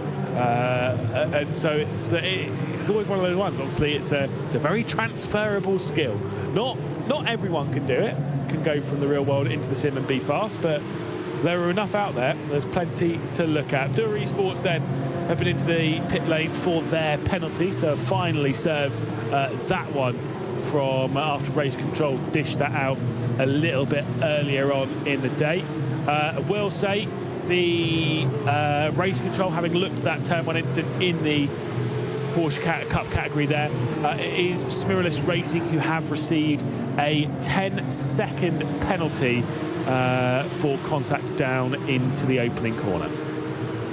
Perfect gift for Christmas for a Nürburgring fan.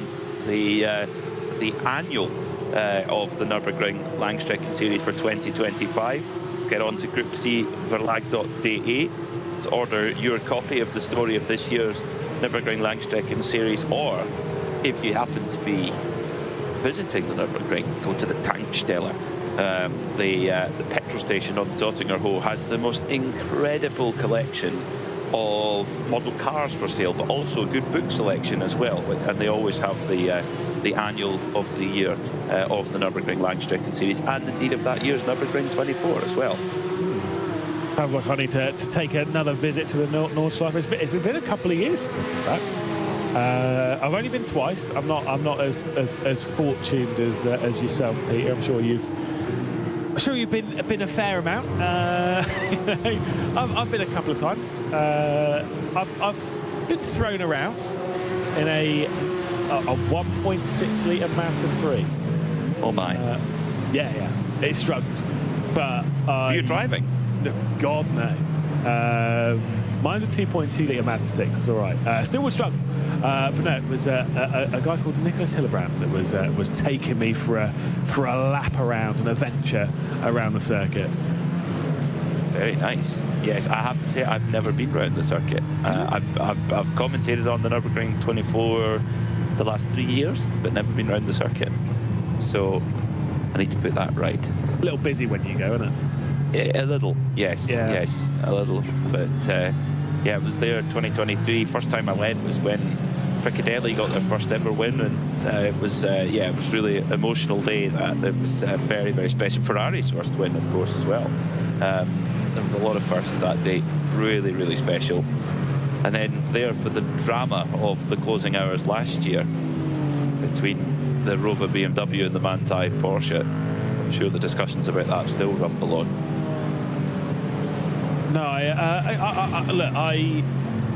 remember going, because my first experience was 2018, and that was the weekend where I decided to stop driving sim racing as a driver, trying to be fast, and skip it and move to commentary. I speed ran that part.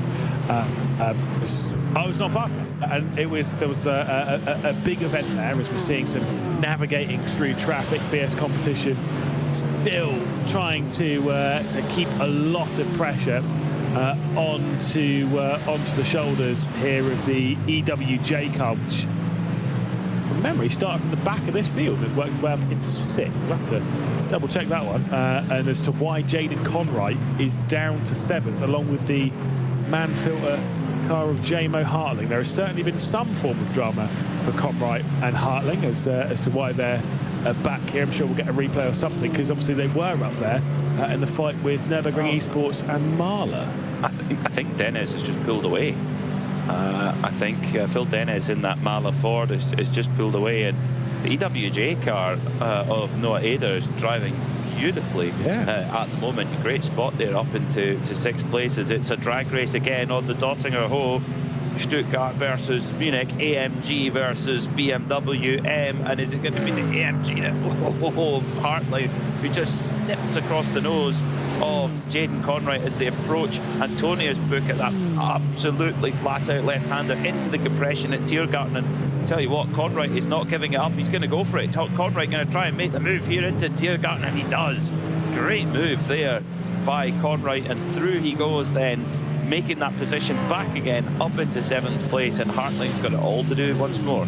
I know Phil Denez and Alexis Nessel might have checked away, but for me, my gut instinct tells me that there is more to this story as to why they're behind. It's why they're behind the EWJ Cup. That it's a little bit like, well, but they were keeping up at a part of the fight for 4th position. Well, my gut instinct, or 5th position, rather, my gut instinct is there's a little bit more. Well, they're both a 7-minute 51, their best lap, 7:51.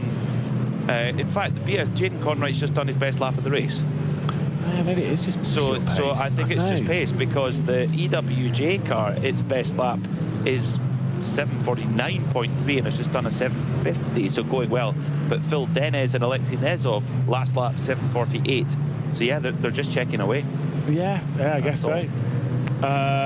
Unfortunately, the EWJ car, as we're talking about it, you can see at the top of your screen, we said about there was it would come at the end of lap 5. There was a 60-second stop and hold that would go their way. That has just come out. That was for not having a real-world driver in their car. So unfortunately, despite this start to the stint, start of the race being absolutely incredible from Noah Edder, they'll be returning to the pit lane for a 60-second stop and go. This is a battle for the lead in the SP10 category with Tim Yarshall, I think, sent off a little bit there, and a bit of a spin round after contact between themselves and Sim RC that sits second in the category. Of course, that was much earlier on in the race. A bit awkward there for Tim Yarshall.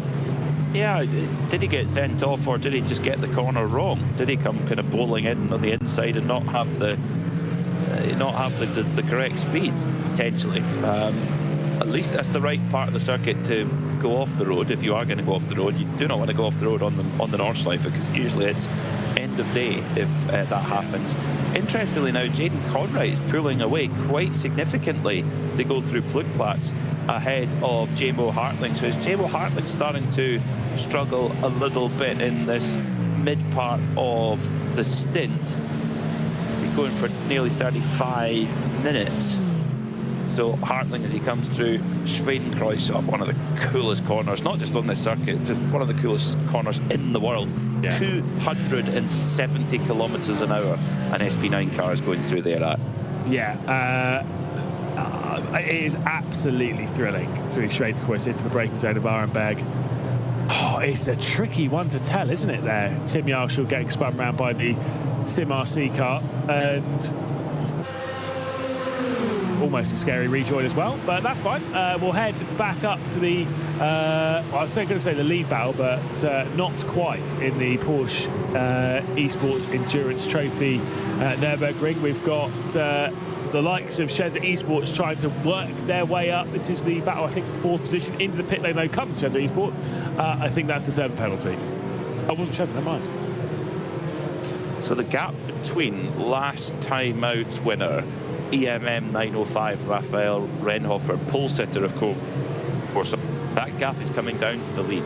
So Adrian Gereik, who leads for frozen speed by GNG, that gap is now just over 3 seconds. It was around 4.5 a lap or two ago. So that gap is being trimmed down. So the win is still very much in hand and possible for car number 905, the championship leader, EMM Esports. The Avi car there getting their way past Shezza Esports. It's the Carl car of Jan Winter in 7th position in category. That currently sits ahead of Max Noth and Marcel Moroch at the moment for the Shezza Esports car. They're all switching for positions. The car that came into the pit lane was the Fosse Tech by WMS car. Tim Barnes behind the wheel of that one. So they returned to the pit lane for a penalty. We do have so many that have come out, or at least reports. We're up to 30 reports or instance or notes, penalties, whatever, from race control. We're at 30 which I know that includes qualifying, but in 36 minutes shows how chaotic the opening stages to this race have been. Battle for the M2 lead though, BS Competition and Sherrit Esports all in battle at present. The 284 ahead of the 269, and of course you've got the Nürburgring Esports car sat there in third in category. They are about 20 seconds clear of the Venari car in fourth. They have had a proper breakaway. That is an amazing breakaway, isn't it? And the fact that they're in that bunch of three there as well. Although BS Competition very strong in this latter part of the lap as they come through the through Schwalbenschwanzen towards the Kleine carousel. Very, very, very impressive from this lead three. BS Competition, Scherer as well. As we switch to the SP10s, Williams Sim Racing, it's like a carbon copy, isn't it? You got three BMWs obviously in the M2 class all together, and in SP10, well, just a slightly elongated version of it. Yeah, indeed, and a little bit quicker, it must be said. Williams Sim Racing, Sim RC, and the Lion GP K Schubert behind the wheel of the 166, first through third. Now 4.4 seconds ahead of Moritz Lerner, who will be ruining that spin down at the opening corner.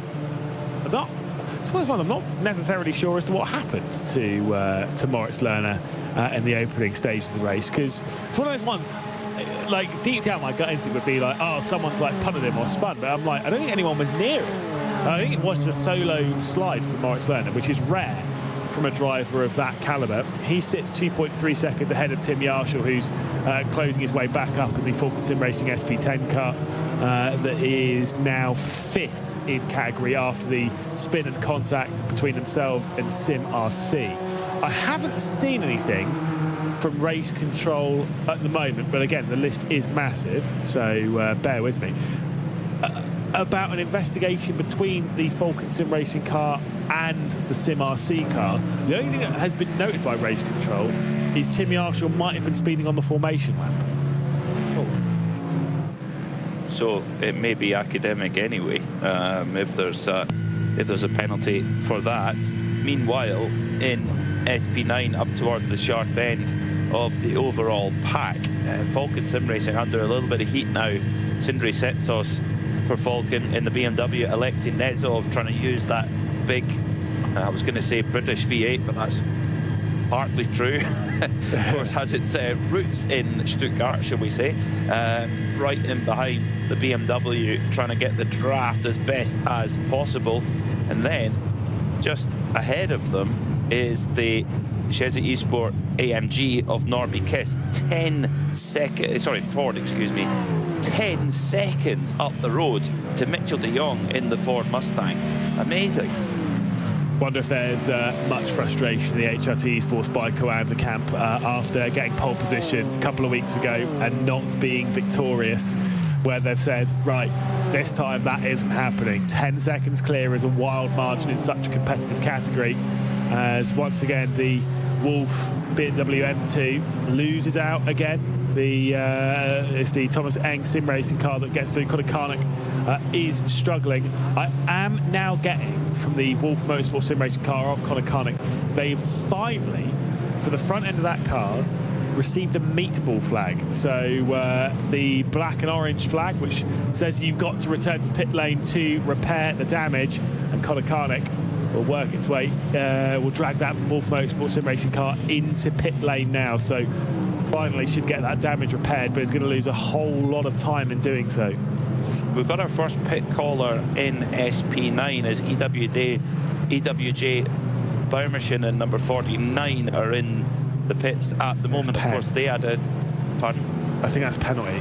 Yes, it is. Yeah, it's a penalty. But of course, when they're in there, they'll get service as well. So the penalty being served at the moment for EWJ, 60 seconds of that, and then and then some fuel and probably tyres to take on board as well. Of course, they've got a 30-second minimum pit stop time to serve as well, so time for fuel and tyres to go on there. It's interesting. It could well have been a strategical thing for EWJ if they felt that they could not get a real-world driver that was at least within a minute over the course of a stint on pace to their sim driver. Maybe they thought, actually, we're just going to take the penalty and we're going to try and fight back from it. I mean, that is potentially a strategy. I was going to say, is it not a stop and go though, in the sense of you have to serve that separately to a pit stop? Because normally, good point. This is why I think they've come in to serve it. There is a couple of teams, the likes of Smirlis and the likes of German Sim Racing, the number 35 car, that received 10-second time penalties, and those, much like what you get in, say, Formula 1, where you can serve that 10 seconds and then your pit stop's additional to the minimum 30-second pit stop time. But I'm pretty sure that is the breaches. You have to do it as a stop and go, i.e. you've got to come into the pit lane, stop for 60 seconds, and then leave the pit lane, and you can do nothing else on the car in that time. I'm not 100% sure, but I'm pretty sure that is the case for that penalty. Okay, so yeah, all other penalties, especially drive-through penalties, may not be combined with a pit stop. Yeah. So yeah, so you're right. It is a separate.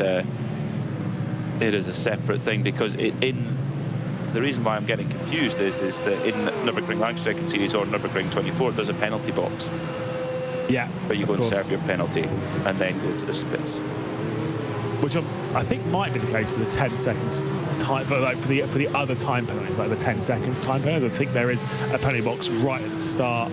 Yes, which is where it normally is. Serves, yeah. Yes, yeah. Mm-hmm. Yeah, I only remember that from because I did some of the photography a few years ago for these events, and I remember that being a thing in that. And obviously, commentating on a couple of races, not too many of them, but I'm pretty sure that still holds true, at least in this category. This is the battle for second position in the Porsche Cups. EMM in their 905 car. You can see the frozen speed by Grid and Go car. That's 3.5 seconds clear. Got Coanda keeping nice and close company as we head back to the Carlar, Avia and Sheza eSports battle a little bit further down in the Porsche Cup category.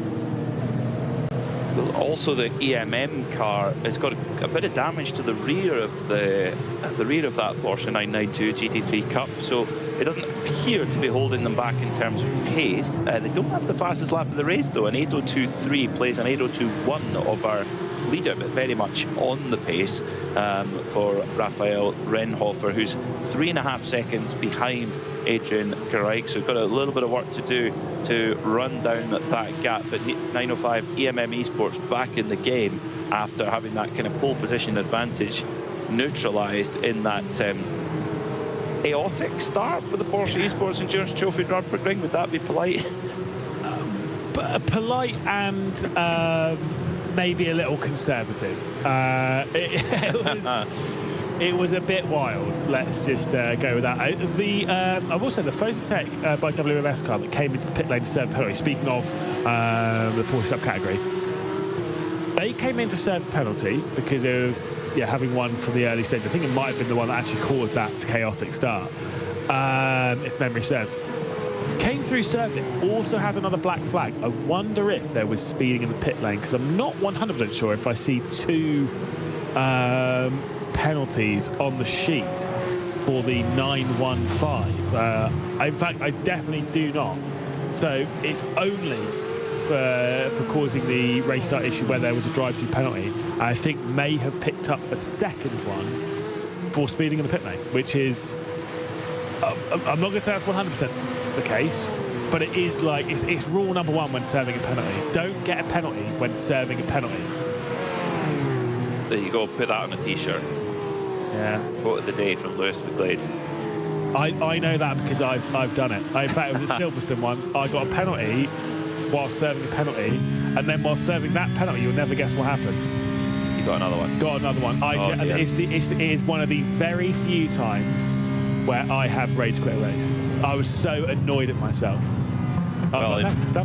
In fifth place, Mirrorless Racing, they've got a penalty hanging over them. Of course, they were the most ambitious, I would say, in that opening corner of the race. 10-second penalty hanging over them. Also 2 penalty points on the licence.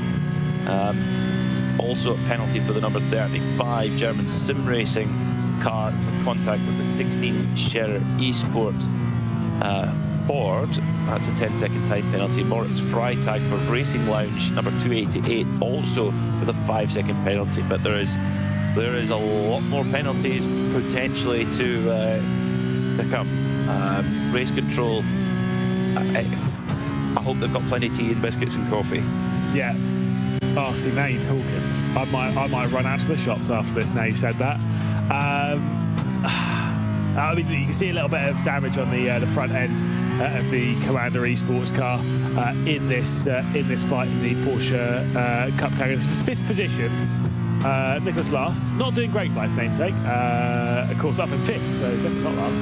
But these two cars, I'm pretty sure like I said, I'm pretty sure it was the 917 Commander. Oh, big moment for Oscar Pye. My goodness. Well held. Yeah, very much so. I'm pretty sure these two have already made contact this race, though, because I'm pretty sure that front end damage might have come from turn 1 when the mirrorless car was a bit out of sorts. And I'm pretty sure that these two bumped wheels going up and over that crest at T1. And it was the 917 Commander crew that protested, I'm pretty sure. Yeah. No, it wasn't. It was the 905 EMM Esports car that put the protest in. But yes, they have previous. That's for certain. Speaking of EMM, number 905 trying to make a breakaway from the 918 Commander Esports Porsche. They rush through Moot Curve and up towards Klostertal, and they are bumper to bumper in 2nd place. And this is not what EMM Esports need. They need a little bit of clear air to try and catch that frozen speed car. The team car not too far back either, 914 of Luca Alpert. I like how in this category most of the teams are using proper Porsche type numbers. Like a race leader 901, that's the original 911. 905, that's a Peugeot. Just gloss over that. 918, of course, 918 Spider road car. 914, the first little mid-engine 2-seater Porsche, the kind of very much the precursor to the Boxster.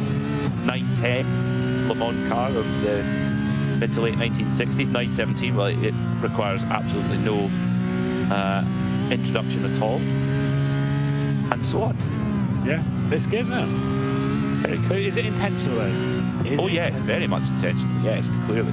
Yeah. 909, that's the Bird Spider hill climb car. 908, which came in many forms. We could go on, but we shan't. You do know a few things about Porsches, Peter, far more than I. You have to teach me after 4 hours of golf. You have to teach me everything you know about Porsches. Going full Yoda. Are those Christmas socks in the cockpit here? I think they may be. For our 4th place driver, Luca Alpert. I think they're Christmas socks. They're reindeers. Surely they're reindeers. Surely they are. Look, I've got my Christmas jumper downstairs. We are approaching the festive season. Well, we're in the festive season. We're approaching Christmas very quickly. My Christmas jumper there's got Star Wars on it, so it doesn't count. I'm not really a big Christmas guy.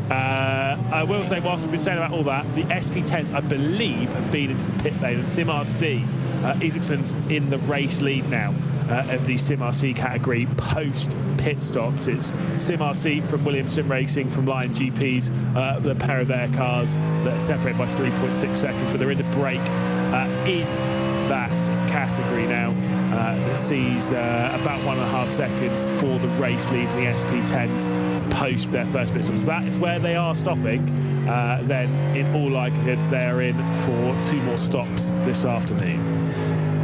SP9, we've got a little bit of a because we've got Falcon Sim Racing in the lead, BS Competition in 2nd, and Stint 1 KRS in 3rd. They're the only 3 cars that have been able to go an extra lap. Whereas our former race leader, HRT Esports by Kwanda Mitchell de Jong, has taken pit service and has actually come out with an even bigger lead over Norby Kiss of 18 seconds. But of course they've got a little bit less on their stint, as have the rest of the field. So is that going to give Falcon, BS Competition and Stint 1 a little bit of an edge, potentially? Yeah, I mean, there's a lot to talk about in those pit stops. We'll come back to that in just a second as we see a move to the outside, the Avia car getting past the Cheza Esports, the Porsche Cup. Are they heading their way into pit lane anytime soon? We've not seen a pit stop in the Porsche Esports Endurance Trophy Nürburgring cars at all yet today, or we've not seen really any of the M2s in the pit lane. A few of them have been in, but that's probably more for damage and such elsewhere. The SP9s and the SP10s have both taken visits into the pit lane for a majority of the field of each of those categories, and the fight between the 918 and the 905 EMM car continues here for second position. Julian Sun and Raphael Renhofer fighting over the runner-up place, where Frozen Speed, Grid and Go have Grid and gone. They are running away with things. You said about that gap, it's kind of ebbed and flowed a little bit, and Garicka's kind of ran away, dropped back to about 2.5 seconds, built that gap back up to nearly 4. I get the feeling that might be turning the wick up pre-pit stop a little bit here. Well, this can then be over to the second driver to see how that plays out, because Raphael Renhofer at the moment, he's kind of locked in a battle with Julian Sonnen, who's moved back into second position. So that switching of positions between Coanda and EMM in second and third is basically stopping the championship leader EMM 905 from running down that gap to Frozen Speed by GNG. If Adrian Gareich doing a super job at the moment, it has to be said.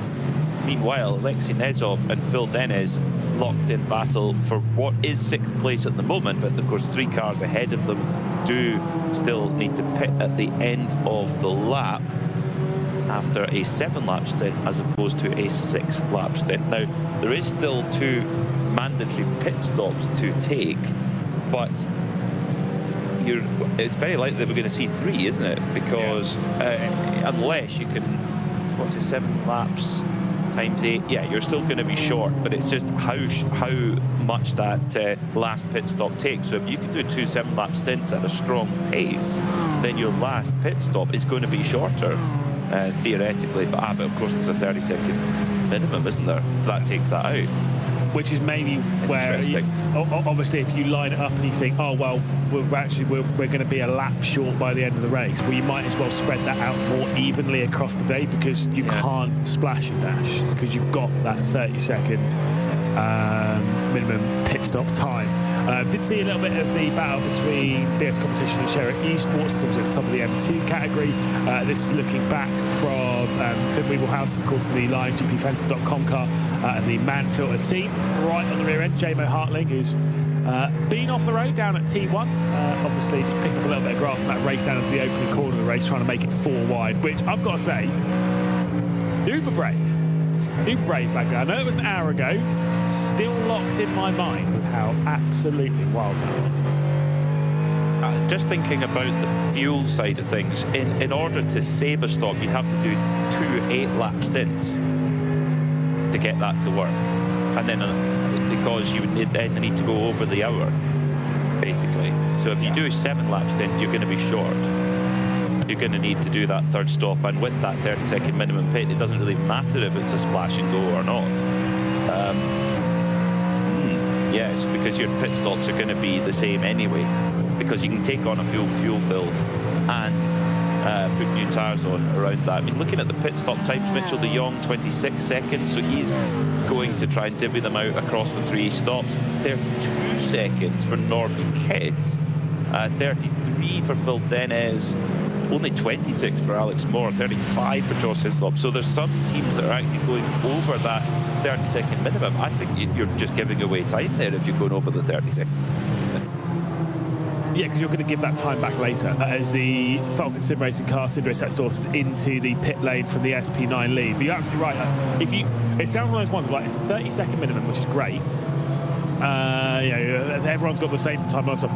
When you start going over it, it's because you're putting obviously too much fuel in the car, or in that kind of vein, which then means that later on you're going to be coming into the pit lane and potentially putting in less fuel, because you're saving that fuel. You don't need to put that fuel in later on, if you follow my logic on that one. But you can't just leave the pit lane before the 30-second mark. You still have to stay in there for that 30 seconds. You're absolutely right. I think you're giving away time. However, there are smarter people behind the teams making the strategy than us. Bit of side by side here up towards Bravery Corner, but the position's already switched between the Shezza Esports team and the Avia car. So Shezza Esports up the order, and plenty of fighting here as we once again see Lion GP trying to get past, or trying to hold off, the man-filter car that works its way through.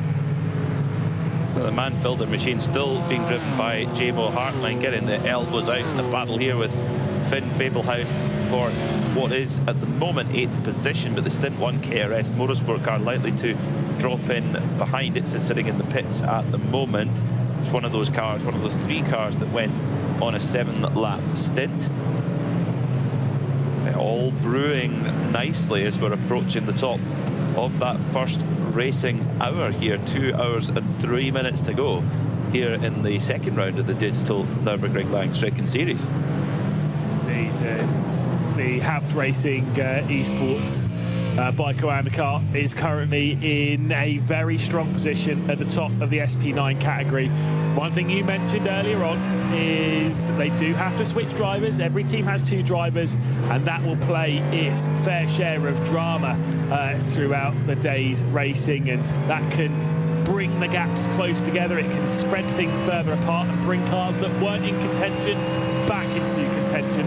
That's before we see any of the major drama in those final 20 minutes, like what we had just a couple of weeks ago. We're about to hit the top of the hour. We'll be back in just a few moments' time for 2 more hours of racing here in round 2.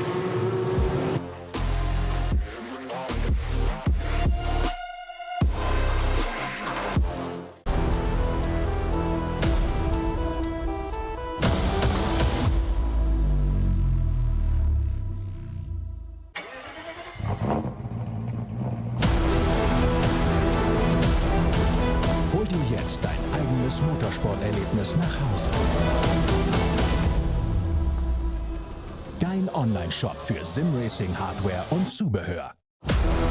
www.simraceshop.de. Liebe Fans, Lovely fans. besucht uns auf unseren Social Media Kanälen, Follow us. Auf Facebook, Instagram. YouTube und TikTok. Willkommen bei der DNLS.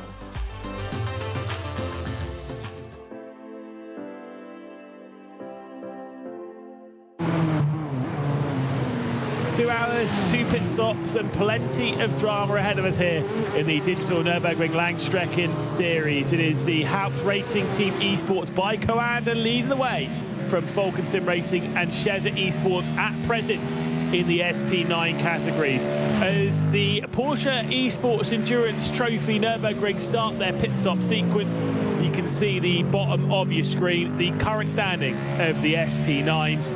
Haupt Racing Team 17 seconds clear. Mitchell de Jong is in control of the SP9 category. Lewis McGlade, Peter Mackay alongside the commentary booth. And it's been an excellent opening hour of racing with some drama at the first corner, some great battling throughout. But things start to calm a little bit in this middle hour, but that's where you can catch some teams napping. Talking of being caught napping, Lewis, 30-second minimum pit stop time. Our race leaders, 26.6. I did notice that earlier, and I was wondering, I wonder if they put whatever fuel they want in it and then have remained stationary in the box. Really important that you remain stationary in the box. That was what caught Shezza Esports out. It was timed. Their pit stop was timed. And I think it's a 10-second stop. Oh, sorry. I think it's whatever your time is that you've missed, rounded up, and you have to come back to for a stop and go. I think with Shezza Esports, it's 30 seconds minimum pit stop time. They stopped at 29.5. Really important to get that bang on 30 and above, because below it you get a penalty. And Shezza Esports were penalised for that last round out. So I do wonder if Mitchell de Jong, they've got the 26.6 seconds of pit stop time and then have remained there for a further 3 seconds, which is a bit of a waste. I don't think so, because their pit stop, like basically the pit lane time minus what's been in the pits, matches up with everyone else, 24 seconds or so. Good. So that means that they're under the minimum pit time, which is a penalty. Surely it is, but oh dear. Well, we'll see if that one's under investigation by race control. The big list of drama. You can see the standings at present in the Porsche Esports Endurance Trophy Nürburgring, of course, this is just post-pit stop.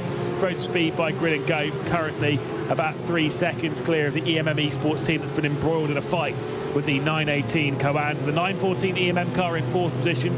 Before you can see the second of the commanders, we've got the lead, of course, in the AM category, that designated by the orange marks next to their name. I believe the one is Carlar Esports Jan Winter ahead of the Smirreless car.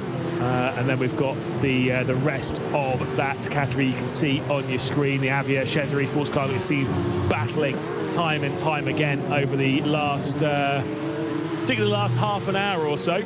Over the course of this race. Single retirement from this field is the Pole Promotions Esports car. Glania behind the wheel of that one. Unfortunately, they are a retirement for the race, and I believe the sole retirement, although the Team Nitro Cup, Jonas van Druyten, is into the pit lane and remains stationary in the pit lanes. I wonder if he'll be returning back out into the race circuit.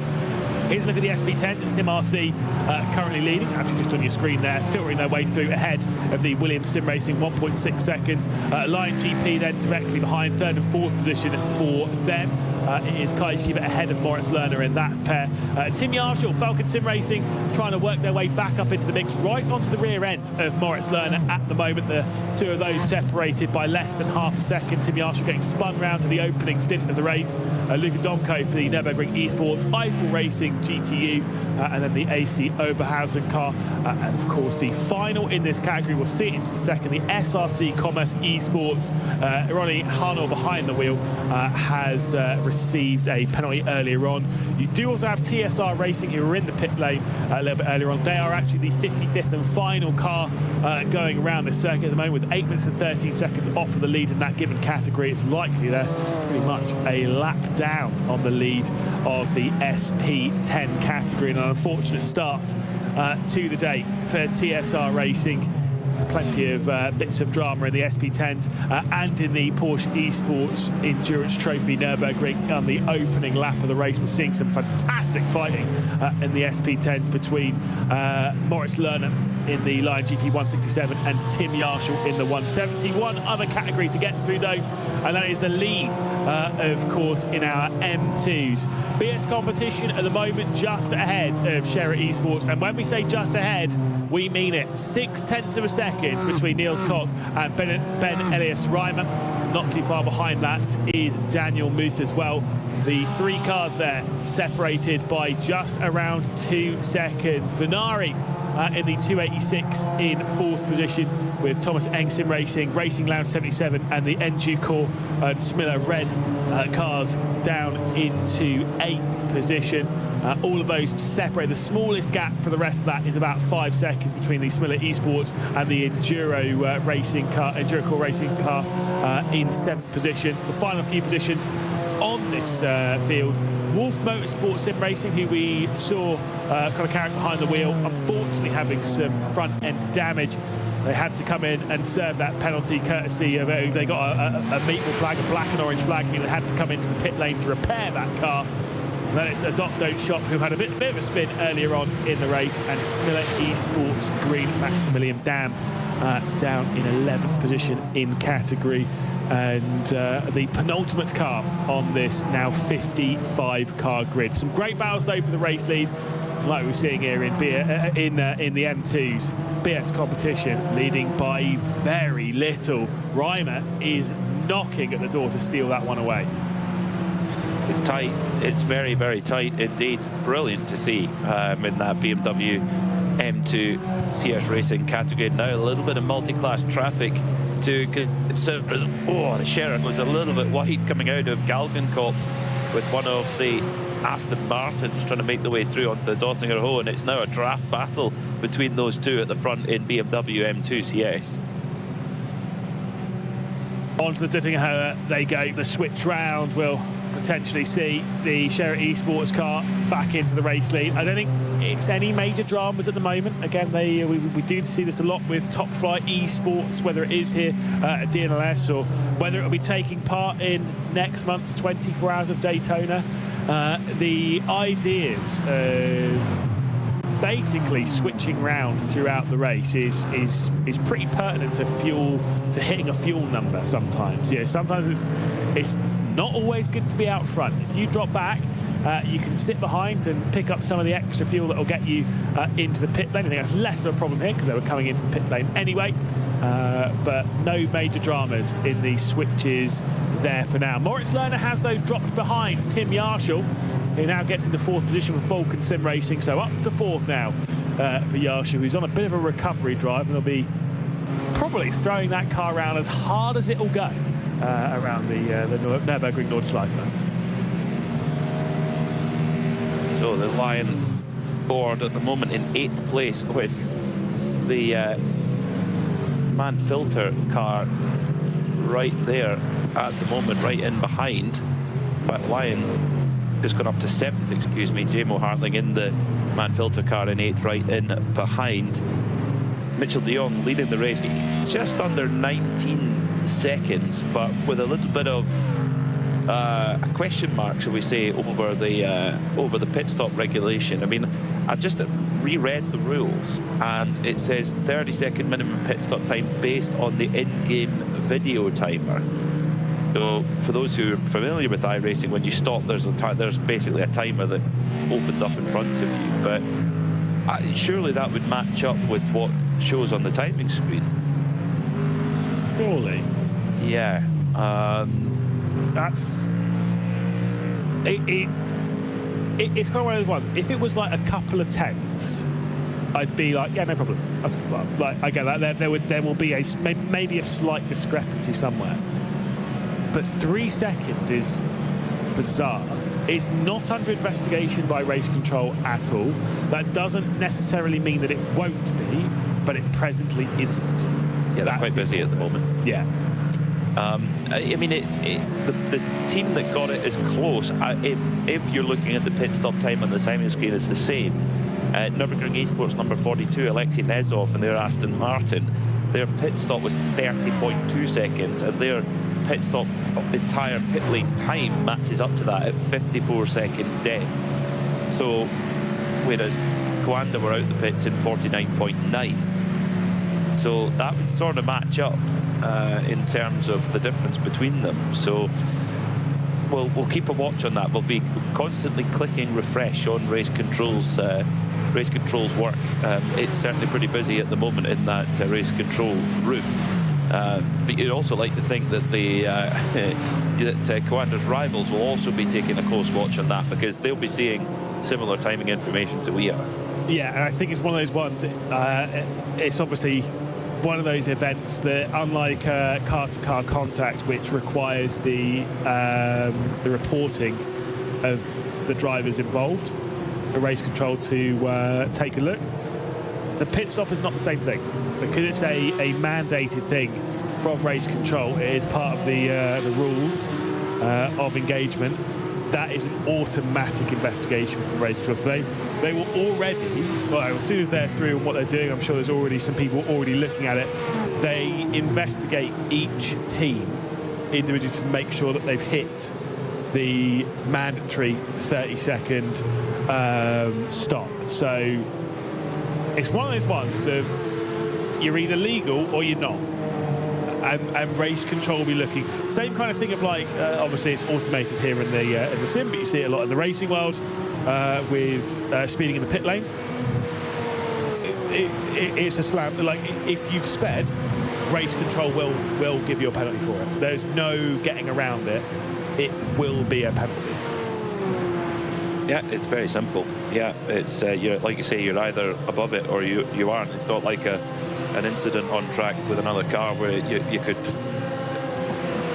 different ways. Meanwhile, in the Porsche Esports Endurance Trophy Nürburgring competition run by Manthey Racing from Noise Path just at the side of the Dottinger Hole, big battle going on between the EMM machine, number 905 of Raphael Renhofer. Just ahead of him is Julian Sonnen as they rush down through the Fuchsrohe at the moment, the Foxhole, and then up the hill towards Adner Forst. Look at that, look how much runoff there is there on the left and the right. It's like you could have a village fete there And then it goes back to normal Nordschleife again with barriers very, very close to the side of the road. Raphael Renhover coming up towards Metzgesfeld now. 230k in an SP9 car, not a great deal slower in a Porsche 992 GT3 Cup either. Then down towards Kallenhardt they go. Got some really tricky multiple apex corners here, and you wind the speed on now for one left, and then it's the clip the apex 1, count them, 2, 3, 4, and then back on the power again all the way down to Versiphon. It's like a pig's tail through there. Second or first gear through there? Probably second, I would think. Yeah, you first gear, you bounce off the limit too quickly. It's one of those ones. It's probably one of the ones. If you look at it optimally on the apex, first gear is actually probably pretty solid because it's so slow through there. But that run off the corner, you've got to be in second. I mean, also you're assisted by it being downhill on the runoff, so you get the assistance of gravity as well to help push the car down the hill before getting back up to speed. Do enjoy that part of the circuit. I really get into the rhythm from about Schwedenkreuz round to about Nürburgring, and then I forget where I'm going. And that it's I still maintain.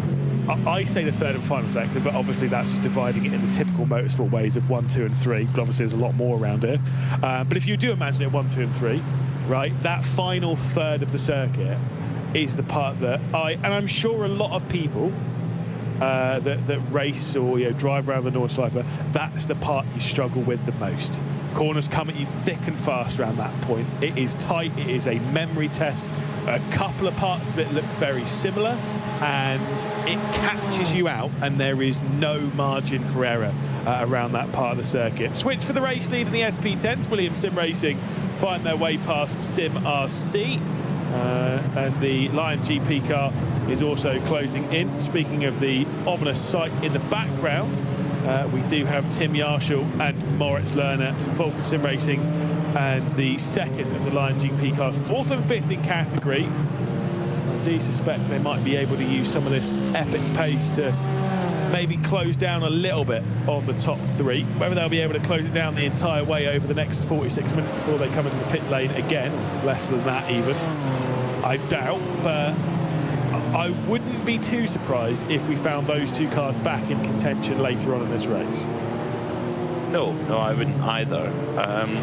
Now, one curious point as well is the EWJ Baumaschinen number 49 AMG, which had to take a 60-second stop and go because of not having a real-world driver, which is mandated in the regulations, has only been in the pits once, so must have taken service. In fact, was in the pit lane for 2 minutes and 17 seconds as opposed to 55 or 56 seconds for what would be a scheduled stop. So, whoopsie-daisy. One of our Porsche, it's definitely a Porsche, well, I'm assuming it's one of our Porsche Cups was in the barrier there. And yes, based on that then, I'm assuming then you must have been right earlier, that unless we're misunderstanding the rules, because I thought that, again, I still maintain, I'm pretty sure that you weren't allowed to stack that with a pit stop, because it was stop and go 60, but clearly you must be able to, otherwise they'd have to be in the pit lane again. Yeah, exactly. So either we're not reading the rules correctly, which is highly possible, or they haven't read the rules correctly. Also highly possible. Less possible. I've spoken to sim racers before. I'm sure you have in your time, Peter. Do you know many that read the rule book in great detail? The top teams do, or should. They should. You're out. Everyone taking part should read the rule book, and it is, especially when you're taking part in a high-level esports competition. Always read the rule book. Always read the code of conduct. Always read even like parts of the iRacing terms of service. Apply even in leagues and stuff. Read up nice. Wolf Motorsport were on board with him, and Mark Wolf, who we were seeing there. But he knew he was on camera. Let's be real. Always got to read the rule book. Simple thing. But I know sim racers don't. because it involves reading, which involves time away from doing laps. Look, it'll catch him out. Getting some lovely slow-mos here at the top of the hill. Marla really on the trying to find their way past the Nürburgring esports car. They've got BS competition directly behind. So this group's all really close back up again. Because remember earlier on in the race when I said there might have been a bit of a problem for the BS competition car, which obviously was Jaden Conrad behind the wheel. There has been a driver switch. And Felix Quernbach is now behind the wheel. Has set the, I think it might have been at the time the fastest lap of the category. I think it's still technically the fastest legal lap of the category at a 7:45.930, which is about 2 seconds faster than this lot. So that gap had grown, and Felix Quernbach has said, "Don't worry, lads, I'm going to do it for you." And he's closed right up to the rear end of Fildenez and Alexei Nesov in the fight for 4th position. Yeah, Felix is flying right now. Yeah, 7:45. That's really, really hot pace. But also Mitchell de Jong, 7:45.8 on the previous lap in the lead of the race, but not showing as the best lap of the race. So must have broken track limits at some point, which is quite tricky to do here without it being a terminal problem. But there are 1 or 2 bits of the circuit where you can push that track limit a little bit. On the Grand Prix track would be one through the chicane. But also Brunchen as well. You can run it a little bit wide there and pick up a track limit incident point. But superb 3-car duel here, and this is classic NLS SP9 cars dueling on a circuit that requires every piece of your brain capacity on a lap on your own. But then when you've got to fight with other cars at the same time, you need that. You need to be a supercomputer, and I think that's where these top drivers really show their mettle. It's not just the 1 lap pace, but it's being able to have that spare capacity to deal with one of these battles, as well as drive around the most difficult circuit in the world. It's kind of like a computer. The more kind of top spec computer you have, the more capacity it has to do more tasks at once as they come through. Oh, great onboard shot there. Just great shots of Landsgarten. Great part of the circuit. You can see why so many manufacturers come to test their cars here, and damper manufacturers come here, because you put the car and the damper and the suspension through the ultimate test here. Maybe it's actually called the green hell by the car manufacturers rather than the drivers, because for the car it probably is a bit of hell trying to get around this circuit and surviving. Absolutely brutal. And there was the answer to your question earlier on in the broadcast, Peter. No, that is it's not smooth now. Flansguard, they do get some serious air. I remember when I came here in 2018, and there was the Nürburgring Classic that was also on. There was someone in the Ford GT40, and they binned it there. Oh, it's heartbreaking. Yeah. That's not ideal. Here we go then. See if there's going to be any binning it between this group. Nürburgring Esports trying to fend off from Marla Racing and BS Competition. A look to the outside from Fildenez trying to get past Alexei Nesov. Cannot do it though. Felix Quernbach in the BS Competition #1 car. Surely's got to eye up a place on the way through. See Norby Kish coming through in the foreground. 5 seconds clear of him is Lewis Woods, and then 21 seconds clear of him is the HRT Esports by Coanda, Mitchell de Jong, who's just set the fastest lap of the race. There's a look to the inside from Felix Quernbach, who will get past the sister car. I'm sure Ryan Barneveld, who's running things behind the scenes for this round, and obviously Florian Hasper and Felix van Daven, I'm sure they're keeping a close eye on this and a watching brief. And I'm sure that position switch was not forced, so let's go calculated from the team. Yeah, Quernbach's definitely got underneath him right now. 7:46.3 the last lap.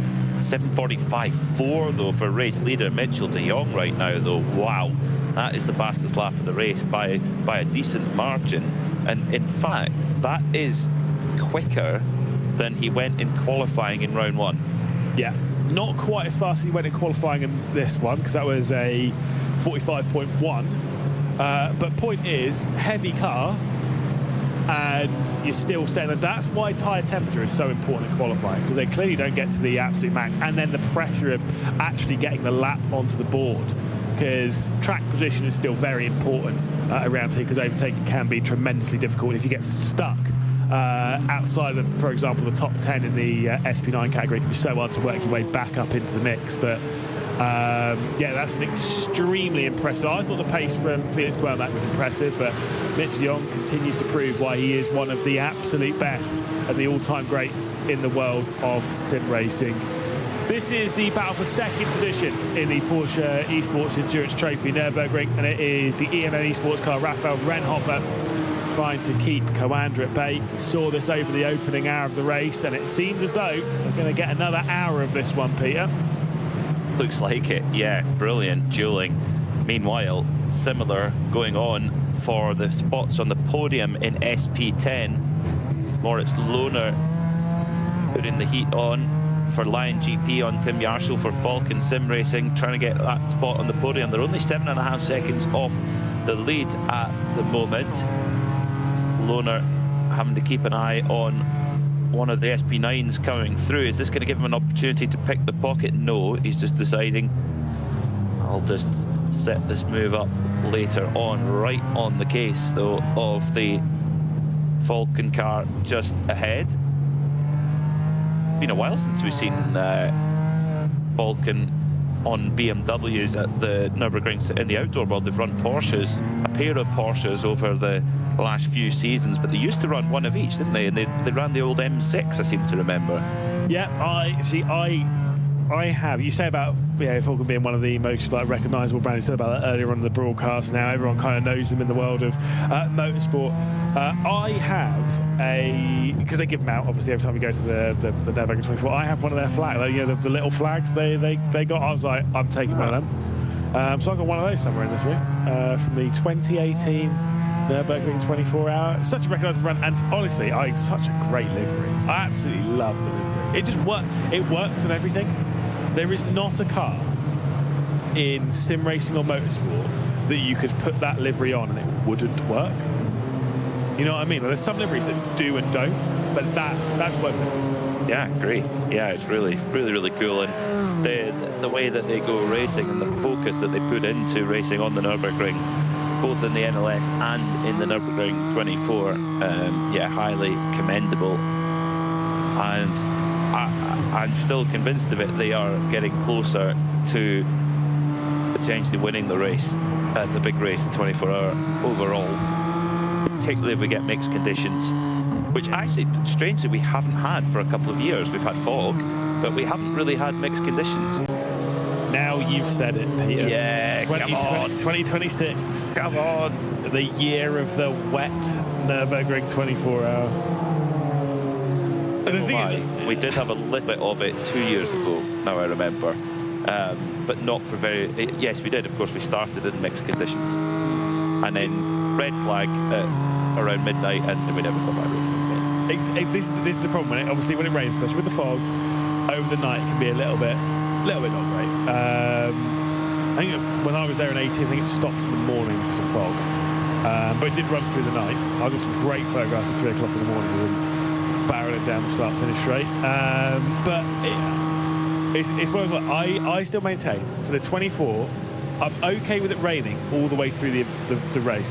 But if I'm there, the one time I want it to be nice and sunny is right at the start of the race. And the only reason for that is if you're comfortable, everyone at home, around a load of people, and you want to be around a couple of 100,000 people in a very tight space, the start of the 24-hour of Nürburgring is probably genuinely is the most amount of people I've ever seen in my life. The grid walk is insane. There's so many people, and just every stand is rammed. It is full to the absolute brim all the way around. Honestly, I think it's incredible. It is, yeah. I've been lucky to experience it a few times, and it's remarkable, absolutely remarkable. And on the opening, on the pace lap, virtually the entire crowd lines the circuit not behind the barriers, on the circuit as they come through. And then every single person, must be well over 100,000 people, every single person is back where they need to be for the start of the race. Yeah. The order is remarkable, absolutely remarkable. Proper, for the fans, by fans racing. If you've never been to watch racing at the Nürburgring, book it. Yeah. Put it straight to the top of the list. There's just nowhere like it. One thing that I would recommend not doing though, don't say, oh, I'm going to walk around not walk around the track, on the track, you know what I mean? But like walk around the circuit and see various points. You could do that at like a Silverstone or a Donington or, around the Nürburgring Grand Prix circuit. I walked the loop of the Nürburgring Grand Prix circuit. It's quite a nice little walk. Can't do that on the Nordschleife though. It is... Oh, you need a wee motocross bike or something like the photographers have. Yeah, it's one of those ones. Like you think the Nordschleife is big, you will walk probably about 5 kilometers and then go, I'm not doing any more of this because it's not flat. There comes the switch then for Felix Quernbach getting his way past Alexei Nesov into the pit lane, curiously, with 90 minutes left to go. Returns the House Racing Team Esports Bike Coanda car of Mitchell de Jong as Felix Quernbach will get through into 4th position. And we'll see if that's going to become 3rd, depending if anyone else, Lewis Woods, Norby Kish, Felix Quernbach, Alexei Nesov, Wilfried Denez will join the House Racing Team car in the pit lane. That's the Coanda colours will rejoin the circuit without Mitchell de Jong behind the wheel because Malte Johansson has jumped in behind the wheel and will do the final 90 minutes. Okay, so splitting that time now. Their pit stop time here will be interesting as they head to that minimum. There's your minimum 30 seconds. They're still there. They are still there. And off they go. Now that shows up on our timing screen as 35 on the dot. So I think their first pit stop, it could well get them a penalty. That 26.6 second pit stop. Yeah, it's... I mean, unless it's just an anomaly with how it's timed out. But, I don't know. Still nothing on the penalty board. I was going to say, it's one of those ones that sometimes, as we're all pretty well aware when it comes to live timing, whether it is in sim racing or motorsport, what we have on our live timing screen is not necessarily gospel because of how they work, and it's all very complicated, and it's tracking a lot of cars in the pit lane.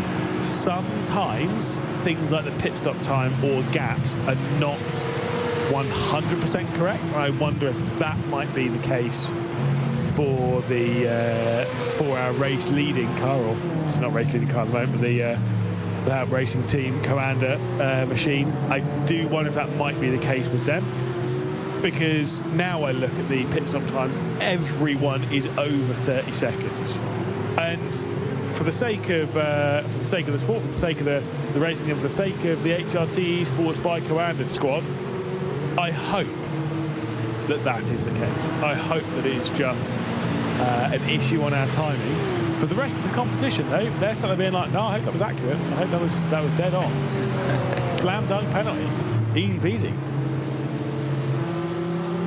Well, it's we'll keep a close watch on the penalty screen as the deadlock not able to be broken by your championship leader, number 905, Raphael Renhoff. Julian Sonnen for Coanda holding off very, very strongly at the moment. Meanwhile, you battle for the podium positions in SP10 between Falcon and Lion GP, Adam Isaacson and Moritz Lohner. Lohner going to the outside now as they come through Antonius Bucca down into the Tiergarten, and Lohner gets it done really before the uphill point of the Tiergarten and can then put the defensive line on there. Through he goes up into the podium positions then for Moritz Lohner. Yeah, that was, again, a nice little swap, but that's before they come into pit lane. They would know they're both coming into pit lane at the same time, and he just wants a little bit of an easier braking zone into the they have the clear air ahead. The two of those, though, into their pit box. Very early in the pit lane, my goodness. Obviously 56 cars, 55 currently running. They're all going to be spread out quite a lot in that pit lane. But I do wonder how much Tim Yarshall and Moritz Lerner were able to close down on our race leading group, Williams Sim Racing, Nürburgring Esports and Sim RC. See if those gaps will close down on the exit pit lane. Maybe we'll have a 5-way scrap for the race lead in the SP10. 90 minutes down, 90 minutes to go, and a clear view of victory isn't really in the hands of anyone. Everyone's got a little bit of drama. Everyone's got a little bit over their head. The Frozen Speed Bike Grid and Go car in the Porsche Cup category are the ones where I'm like, they're doing pretty well and are relatively safe. In the SP9s... Bold. Oh, now I've said it. Bold. Well, it's fine. I don't believe in the commentators, guys. You know this. I think we've been through this before. It's fine. Yes.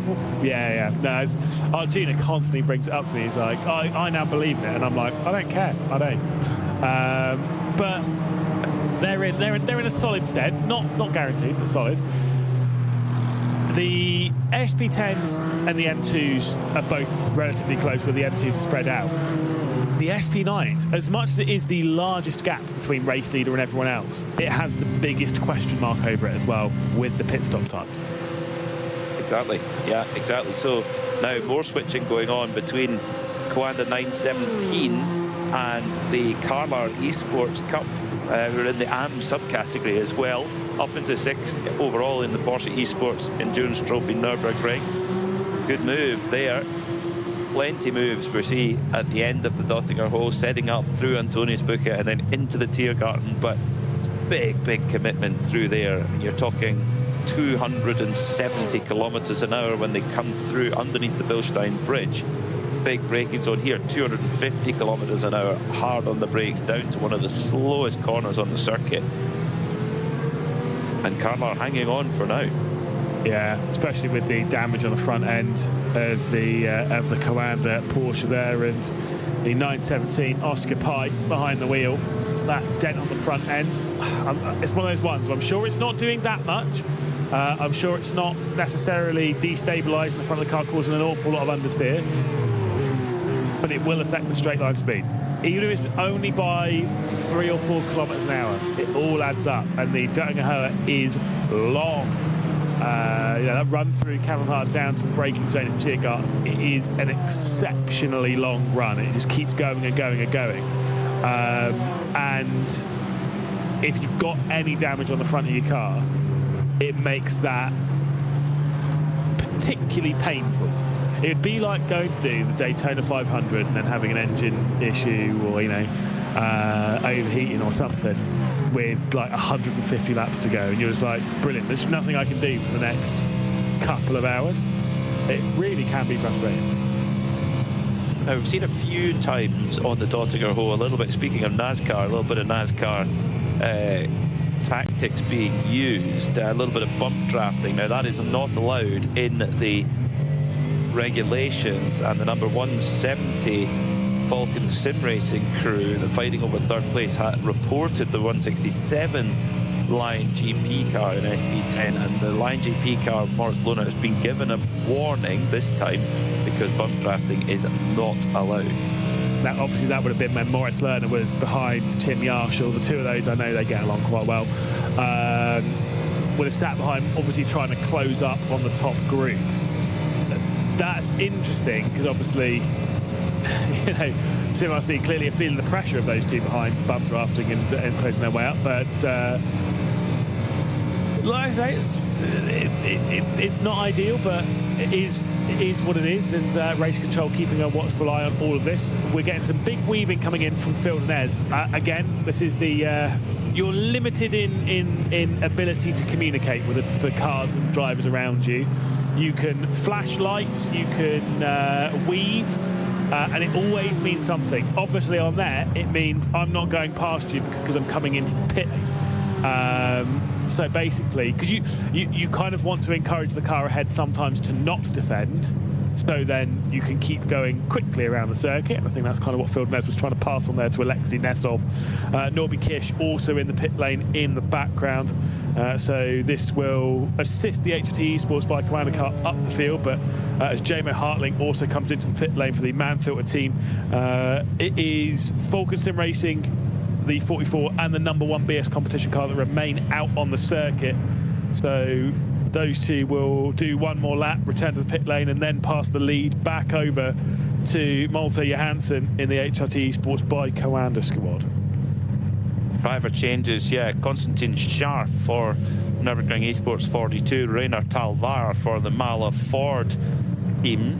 David Toss taking over the Chesney Esports. Off goes, quick stop there for Mala Ford, getting the jump on the Nürburgring Esports crew. 32 seconds for Mala Ford, 34.7 seconds for Nürburgring Esports Aston Martin. So that's enough to make a bit of a jump. Do you know what I'm not seeing, Lewis, is any pit stops under 30 seconds, No. which strengthens the case that Coanda Ford, HRT by Coanda, excuse me, could be in a little bit of bother. Or it does confirm, because there was another car, I can't remember which one it was also below 30 seconds. It could also suggest that it might be an issue with our timing that we got on that first pit stop. So it could be that. It is one of those ones that, again, will leave in the hands of race control, but there could be some drama if it is investigated. But I also would suspect that, considering that first pit stop was quite a while ago, I would have suspected that race control would have at a bare minimum noted it if there was anything in question about it earlier on in the race. Here's a replay. Chesney Esports trying to get past, I think, is it terms of, whoa! Chesney Esports getting spun round. That was very awkward. Yeah, that's unfortunately something that is a challenge you've got to try and get round at the Nürburgring Nordschleife. Is occasionally you get in some of the lower classes, you get some of the best driving, really smooth, consistent, great lap times, etc. But you also get some strange driving, and I would say that was one of those particular incidents where the M2 there, I wouldn't say it was being particularly predictable. No. It's always one of the things we say it literally. If you've ever watched any endurance racing, in sim racing or in motorsport even, it is one thing that is said about time and time again. The rules for how it is when it comes to lapping traffic, it is always the responsibility of the faster car to get through cleanly, and for the slower car to effectively stay. The wording is remain consistent, and the easiest way to be consistent and predictable is by staying on the racing line. And I agree, I don't necessarily think the M2 there was either consistent or predictable. No. And so I can see that one being a pretty slam dunk, and Norby Kish unfortunately being thrown a pretty hefty prize. Rainer Talvar behind the wheel of the Mala Racing Team car, directly ahead of what we're riding on board here with Menzi. Stint 1 KRS Motorsport, the distinctive shiny gold on the front of this car as we head through Ardnau Forst. Getting extremely close. Thought there might have been a bit of a look, and I get the feeling the pace might have been an advantage to the car that we're on board with. Well, the thing is, though, the Stint 1 car will be running a way lower fuel load because it needs to stop. So there's a little bit of an offset here. So it's not really a fight for position. And I think if you're Stint 1, Dennis Mensa, there's not really any need to try and throw anything at this and try and make any big moves, because it's not for live position really, with that pit stop being required. So yeah, I think that they will just need to follow through for the next lap or two, because we saw 3 cars: the 44 Falcon BMW, which leads the race right now, the #1 BS competition car, which sits in second, and the #10 Stint 1 Ford, which we're just running with. They all did a 7-lap stint, whereas others did 6-lap stints in the first stint of the race. Again, it doesn't mean that they're going to have effectively the window for a splash and dash later on in the race, but obviously can't take it because of the 30-second minimum pit stop time. Is that on every stop? Or is it just, yeah, I thought so. Because I was like, unless they've read it and they're seeing it as just one. But then, again, they know that they've done enough races here in DNLS where they know exactly the rules in and out. But I was wondering if there was just a change on previous seasons, but that's fine. But yes, they'll be into the pit lane fairly soon. And also at the end of this lap, most likely. Let's look to the inside from the Nürburgring Esports car, trying to get past the N2 Core Racing. That was a big look. Now down into Callanhard, this battle continues. Aston Martin versus Aston Martin in an excellent fight. Cherry Esports not too far off the rear end of this as well. And Chirella's closing in. We are going to get a three-way fight here for 11th position. That was some aggressive defending coming in from the N2 Core Racing car of Jakob Ziklan. Very aggressive, yeah. And then you get to a part of the circuit coming through Versheifen where it's not, well, it's starting through Versheifen, there's one line, but now there's, so I mean, you could potentially throw a go down into Adenauer Bridge, but it's a big risk one. But still, the N2 car having to play it very, very defensive. And a little mistake there coming out of Ex-Müller, and now the run for the Nürburgring Esports number 32, Aston Martin, trying to try and run through as they head through the Lauda links and then in through Bergwerk already. And a little mistake there from the Nürburgring Esports car of Maximilian Straub, and that allows Fernando Cirella for Sheriff Ford to move up a position. And how frustrating must that be? Effectively, that was the N2 Core's mistake that has caused Nürburgring Esports to lose a position. And did it 2 wheels onto the grass? Oh my goodness me. That was pretty sketchy indeed, as we rightfully rise up to Bravery Corner. There's a fair amount of bravery happening between this trio. See what they're like. Again, a little bit wide there through the boot curve for the lead car in this battle, the N2 Core car of Ziklan, and getting closer and closer and closer to the steel track up towards the carousel. I mean, Ziklan's clearly struggling for speed here. There is that, but that is about as obvious as it gets. They drop into the banking of the carousel, and you'd say the Sheriff Ford has closed up to the 2-car fight to make it a 3-car fight. Surely we're feeling pretty comfortable and confident to be able to get through here, at least on the Dittinger Hoa. Yeah, it'll be all about getting a good exit out at Galgenkopf and making that run on the Dittinger Hoa and then being able to pull away. All sounds easy when you say it like that, but battle that's been going since the very start of the race for SP10 honours between Williams, Sim Racing Williams BMW, there's a throwback, and Sim RC BMW right there as well. Those cars are piloted right now by Eetu Eskelin for Williams Sim Racing and Adam Isaacson for Sim RC, and they've dropped the Falcon car by about 6 seconds as well. Tim Yarshall in third, who of course had a little bit, probably lost around 6 seconds with that little tangle early on in the race on the Grand Prix circuit, which was never investigated by race control. I think it was ever reported by Falcon. Into the pit lane then. Speaking of Falcon Sim Racing and BS competition, Lewis Woods, Felix Quernbach now behind the wheel. Lewis Woods taking over, of course, from Sindre Setsos in the Falcon Sim Racing team. That's right. And of course, Lewis Woods will leave the pit lane. He was involved in that unbelievable fight between himself and Kei Kashiba just a couple of weeks ago, and I'm sure we'll see some more incredible fighting and some more incredible pace coming from the wheel of the number 44 there, and we'll see. Big slide again coming in. This fight continues. And now Cirella gets through not a part of the circuit you usually see passes happening, but there we go, as they come up through the latter part through Galgenkopf now, and can try and make a run. But now what will be very frustrating for Fernando Cirella is if Jakob Ziklan in that Aston Martin can now get a draft and try and make a move down into Tiergarten. We know the straight line speed of the Aston's pretty good as well, but so is the Ford. He now pops out as they approach 270 kilometers an hour. Whoa, goes right out wide, almost through the Touristfahrten exit, excuse me, as they come under the bridge at Antoniusbucke, and through he goes. So Ziklan gets the position back, so Cirella now is going to have to try and nick the place back at turn 1 at that very sharp right-hander. Meanwhile, Maximilian Straub in the Aston Martin for Nürburgring Esports, taking a bit of a watching brief, and into the pits they go. Yeah, so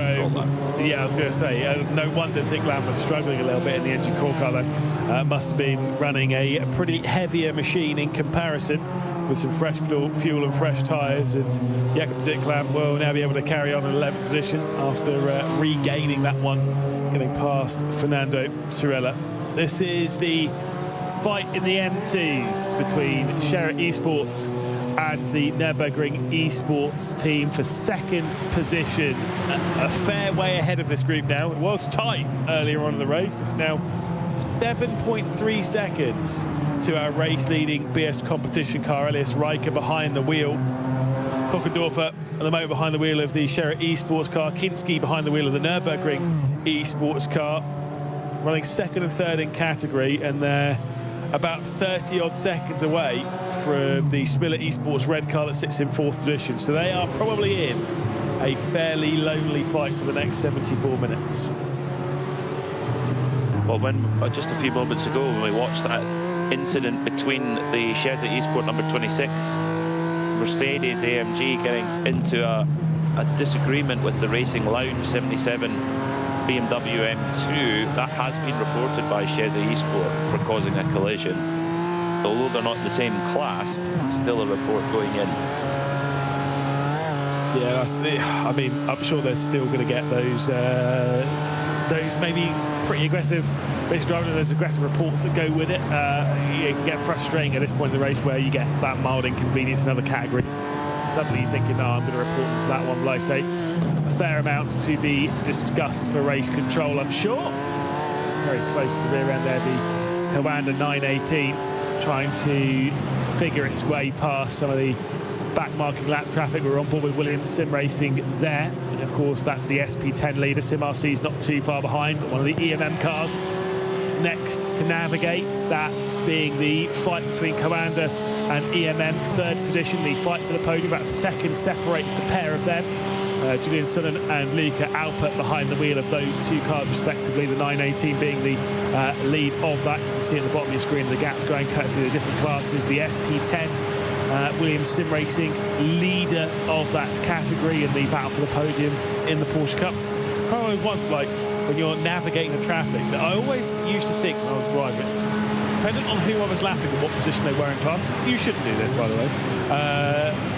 Would be how aggressive I was, I guess, at getting through. This is where I was racing the LMP1. So if it was the GT lead, that was a mistake coming in from the EMM car and into the pit lane. If it was the GTE leader, I would be way more cautious than going through if they were in 10th in it. Everyone's racing, you shouldn't ever do that. You should lap everyone with the same level of respect. But I do wonder sometimes when you're battling in that, it's like, well, yeah, but we're battling for a podium in a category higher. It's like, yeah, but we're battling for the race lead in our category. You've got to, you can't be pushing it too much to the limit coming through the traffic. You think they said, oh, here comes McGlade in that LMP1 car again. Oh, God, standing in the way. Here he comes. Oh, yeah, they definitely did. I was a nightmare. Actually, no, I was Mad Dog McGlade. I was Mad Dog McGlade. Do you know what? You're not the first person to have called me that. It's fine. I thought I was always good at traffic. I actually always thought that I was too patient in traffic. And that's why when I see all these lot go through, I'm like, I couldn't do that. I could never be that aggressive. I'm sure there's GTE drivers that are going, yeah, okay, yeah. Tell me more about how you punted me into the wall as you came by in your 19. I do have a funny story now. I'm not going to name. Well, no, I could name them. It's fine. This guy called Edmund Trevelyan Johnson, who used to run the team called Team Zanche, which then also ran Brabham Esports. Was that back in the day before it was taken over by Arnage, and way before he was my team boss. Because this was on a different sim, this is a manufacturer team, and you have like driver tags above everyone's name, and his name was so long it didn't fully fit into the driver tag system, so it was broken. And I always thought, I was like, this guy's got a really long and pretentious name, so I'm going to make his life difficult in traffic. I told him the story 2 years after he hired me in his team, so he was not pleased, but I thought it was funny. there you go. It nearly got me into some hot water, but it was at Silverstone. I was diving in right at the last minute, going into like snow. Horrible. But no, other than that, I'm really clean of traffic. Apart from dive bombing someone purely because they've got a long second name. Oh, there he is. I was 18. It's fine. Okay. An hour and 9 minutes to go, and someone with a, I would say, medium length name, Malte Johansson, leads the race for HRT Esports by Coanda. 15 seconds from Falcon Sim Racing, of course, winners last time out. Of those last pit stop, nobody was above was below 30 seconds. In fact, a lot were 33, 34, 35 seconds. So a 26.6 seconds pit stop. But we again haven't seen anything on race control, so there's maybe an anomaly there with the timing screen. But as per the rule, is there a question mark hanging over Coanda Esports HRT at the moment? Well, it's going to be a drive-through penalty for the 288 regardless. That one coming in from our M2 category, and it will indeed be the race lounge car after contact with the Nürburgring Esports. Also, I'm getting that wrong. I think it might be the race lounge car after contact with Shezza, isn't it? Yeah. With the contact with Norby Kish. Someone just posted in the YouTube chat, and this is where I think I was not 100% sure. It does say, I think it says in the rules and what they've said, that 2 of the stops must be over 30 seconds. And if that's the case, then that's why it wouldn't be investigated until after the final stop. There's a bit of a move to the inside. Coanda getting past the Avia car and dragging the EMM car with them as well. This is for second position in the Porsche Esports Endurance Trophy Nürburgring, and the Avia car losing out a couple of spots there in one sweep. That is a great point. Yeah, 2 mandatory pit stops, which we know, but each mandatory stop must be minimum pit. Aha! So there we go. So there is then an advantage to extend your stint time then. Yeah. If you can get 7 lap stints at a good pace and do your mandatory 30-second stops in the first 2 stops, your last splash and dash could be rapid. Yeah, absolutely. Okay, so this does open up the strategy a little more interestingly, and maybe things aren't quite as done for HRT Esports by Coanda as we thought. But it does mean that their final pit stop, based on that, has to be above 30 seconds. Because they've already had a sub 30-second stop. Exactly. Yeah. So it's one of those ones, they've backed themselves into a corner, and like McLaren were trying to tell Lando Norris and Oscar Piastri at the Qatar Grand Prix, they've run out of all of their options, even if it is potentially still the better option. The less said about that, the better, though. We'll move on from that topic. All's well that ends well. Exactly. It did end well. Didn't end in BBC Sports Personality of the Year, though, so that's fine. Well, Rory McIlroy was definitely deserved. Yes. Absolutely. Well, we're not too far away from the top of the hour again. We're not too far away then from final pit stops that realistically I think everyone will have been in the pit lane in the next, half hour? Everyone will have already come to their final stops. Maybe the odd splash and dash later than that, but we're not far away from getting a very clear picture as to how things are unfolding here. Well, at the moment, in second and third place, Falcon Sim Racing and BS Competition, they have a 2-lap advantage on fuel effectively over HRT Esports by Coanda. Now that is 50 kilometres. So, and they, from what we understand, they have both done their 30-second stops. So they could go for a short splash and dash. Now, 50 kilometres, that's got to be, what's that, miles, 30 miles or so. Cars maybe do 6 or 7 miles to the gallon. So there's quite a lot of difference in fuel fill time there. Maybe, 15 seconds from Falcon to HRT, it's going to be close. How you drag miles per gallon into this?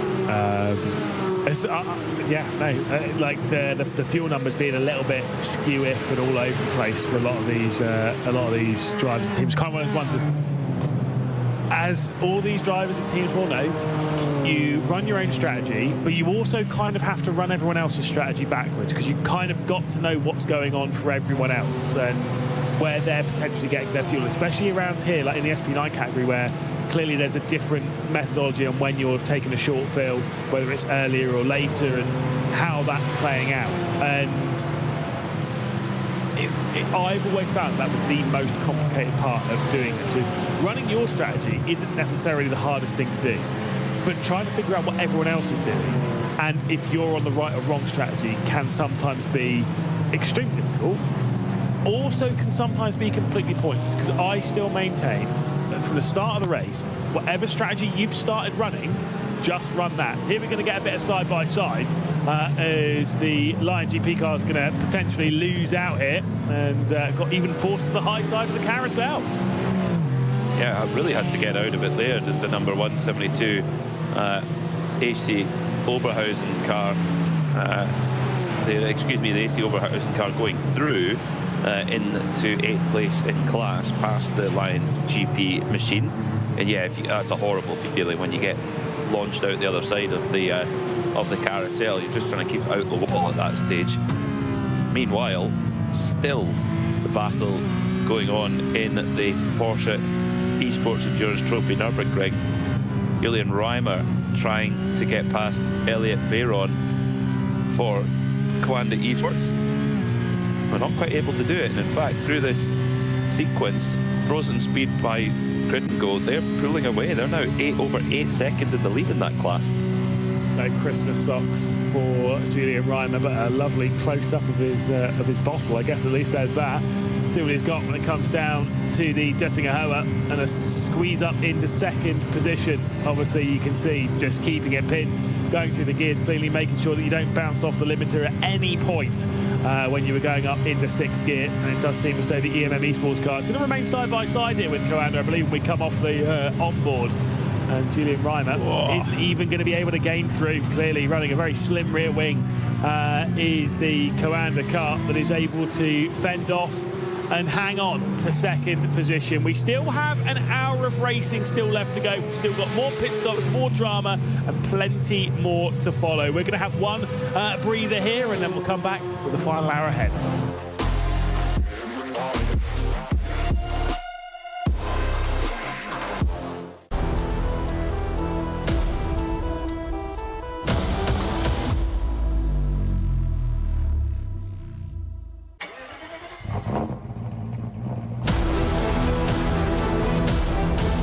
Hol dir jetzt dein eigenes Motorsporterlebnis nach Hause. Dein Online-Shop für Simracing-Hardware und Zubehör. www.simraceshop.de.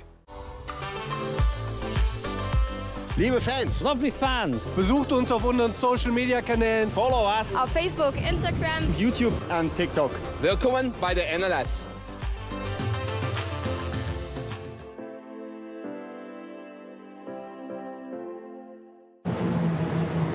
Back and racing once again here at the Nürburgring, not on the Nürburgring Nordschleife, rather DNLS. Round 2 of the 2025-26 season. It has been a race that's been controlled thus far by HRT Esports by Coanda. But as that final pit stop looms over our head, things are not very clear as to how it's going to unfold in each of our categories. We've got great fighting SP10s separated by less than half a second. In the commentary booth, an hour to go. Myself, Lewis McGlade, Pete Mackay alongside. It's been a great race thus far.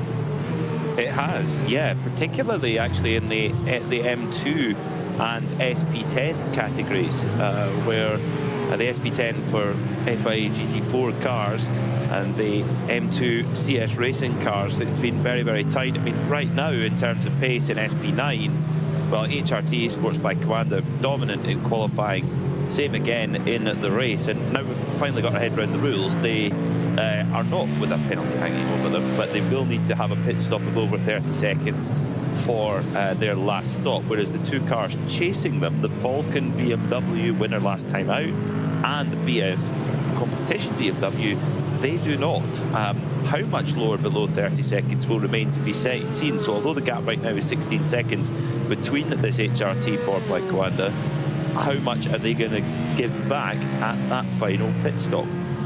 There is only one gap in the SP9 category that is it's on the right-hand side of your screen there, 14th and 15th position, Nürburgring Esports versus the German sim racing .DEACV car.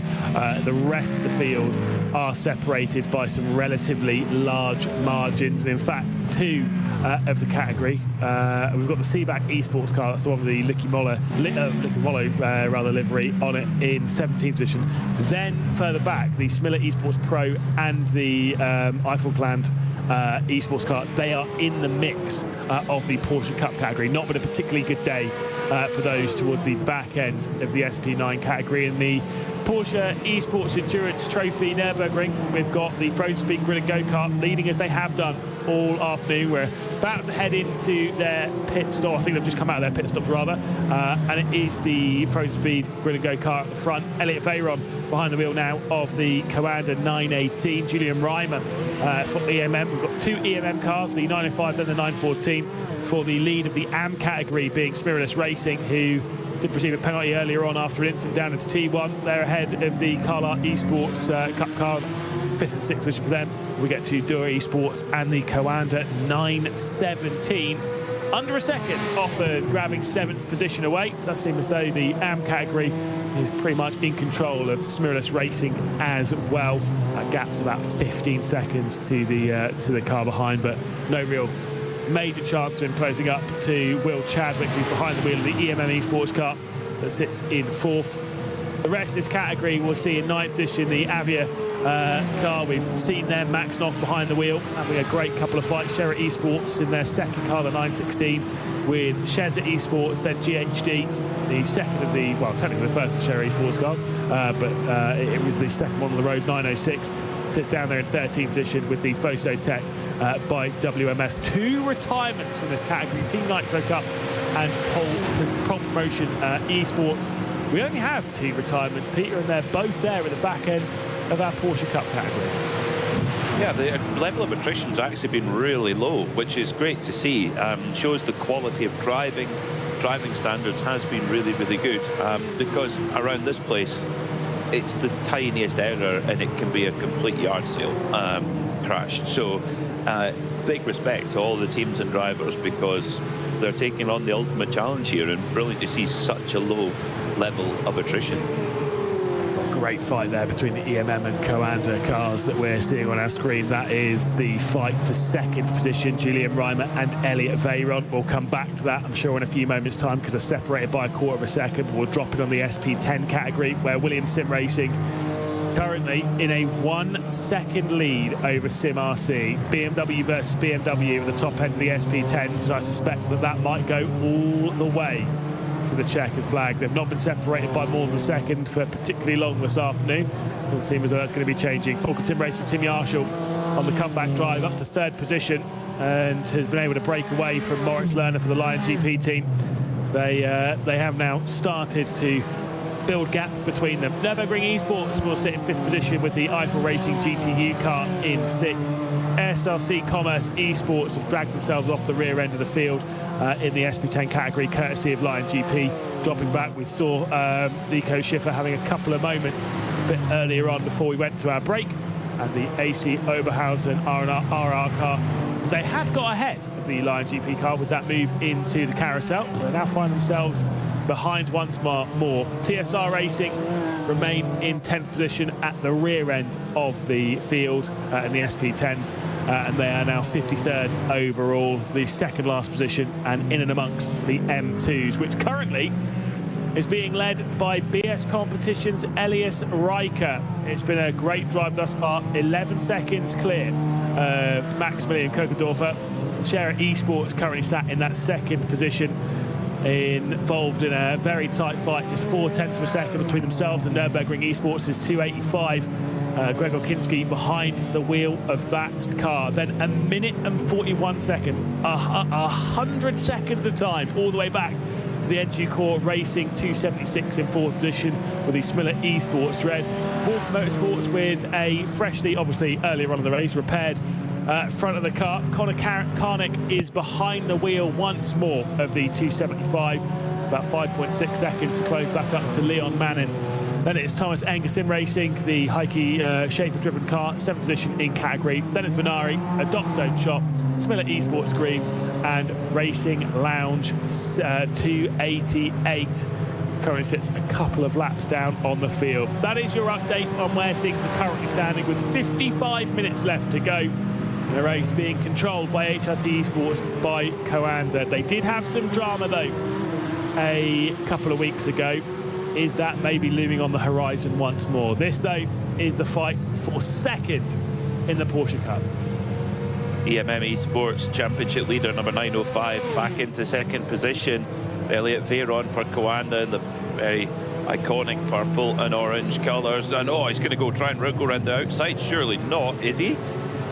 Elliot Veyron, he is. All the way around the outside and then going to dive up the inside. That's a fantastic manoeuvre there by Elliot Veyron. And now it's going to switch back again, is it? No, Veyron snips back in front and into second position. That is a superb move there from the Coanda Esports driver.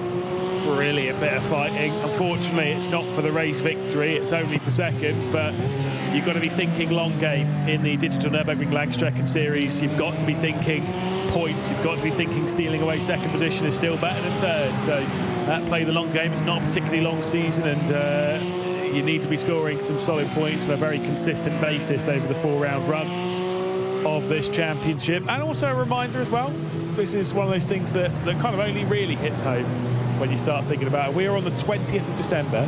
For a lot of these drivers, this is the last big race they will be doing in 2025. And that is kind of one of those things of, you know, a lot of these drivers won't be racing until the new year.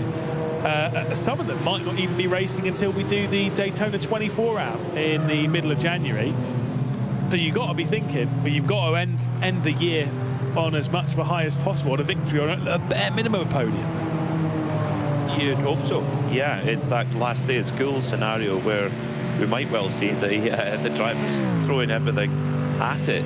Meanwhile, on the Tostinger Ho, the Windward Racing Manfilter team in 7th position. Kai Hoffmann at the moment leading from the Lion GP car. It's in 8th position. I like how they've got the shirts as well. That's very cool. Yeah, like one of those. Yeah. Of course, I mentioned Landgraf because sometimes this livery and sponsorship runs on the Landgraf car as well.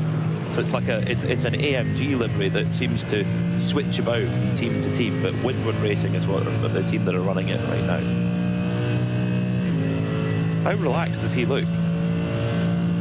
It reminds me of a certain someone called Gergo Boldi, who was racing around here. This is in the WTCR Esports Championship a couple of years ago, not on this sim, elsewhere in sim racing. But he was, I think it was the defendant. It was the season where he went on to win his second championship. Bear in mind, this is an insane grid of drivers.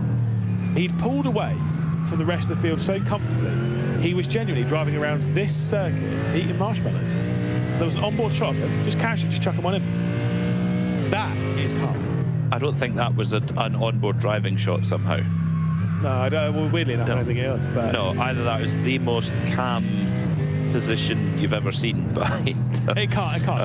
No, I don't think that was Kai Hoffmann somehow. No. But 7th place at the moment. I mean, it seems that it's the Fords and the BMWs that have had the edge. You'd have to say at the moment it's a Ford from 2 BMWs from another Ford. Of course, throw the Aston in there. Top AMG is 6th place, Chesed Esport, who arguably, of course, could be up there in the podium fight, but that tangle with that BMW M2 for Racing Lounge was quite costly. But I will say, again, this is just to hammer home how much drama can come in this final hour, right? I'm pretty sure at 51 minutes to go, 2 weeks ago, the podium was an all Ford Mustang lockout.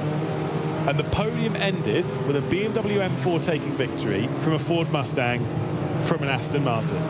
That is how much it changed in 50 minutes. And I think really that was in the final half an hour where all those changes happened. So just because things are looking so strong for you, it's always one of those ones to just keep in your mind the final 50 minutes of a race like this is always the most dramatic. It's always the ones where things can chop and change so incredibly quickly, where a victory which looked like it was absolutely nailed on suddenly slips through your fingers, and that goes for all 4 of our categories. You can get penalties late on, there can be a misjudgment going through traffic as we start to push the limits of that very comment. Just anything, a mistake on strategy, someone getting past you in the final stages and building that confidence. Anything can happen in this part of the race. Obviously anything can happen at any point in the race, but it just feels like it's such a more permanent time, for maybe a more painful time if something does go wrong. Well, didn't Phil Dennis in the Malaford, was he not leading through Antonius Bucco on the last lap? So, not even a K and a half to go at that point. I think they were switching. Yeah, I think it was certainly they'd switched before Tiergarten, but he definitely led going out through Galgen. Yes, did the Malaga. How often do we see that? Yeah, lead out at Galgenkopf and finish on just off the podium. We've seen that before. And I dare say we could see it again, whether today or not, I don't know. But SP10, it's very likely to go down to that last lap shootout as Adam Isaacson right in behind for Sim RC, right in behind the Williams Esports machine of Etu Eskelinen, and through Esbach and Brunchen at the moment. The gravel trap on the left-hand side. With a car like this in a GT4, you've got to be so precise and so good in those slow medium speed corners to try and just gain little hundredths of a second here and there. Really tricky cars to drive quickly to the very best guys. You almost have to be a bit of a GT4 specialist, I find, to be really, really strong in these cars.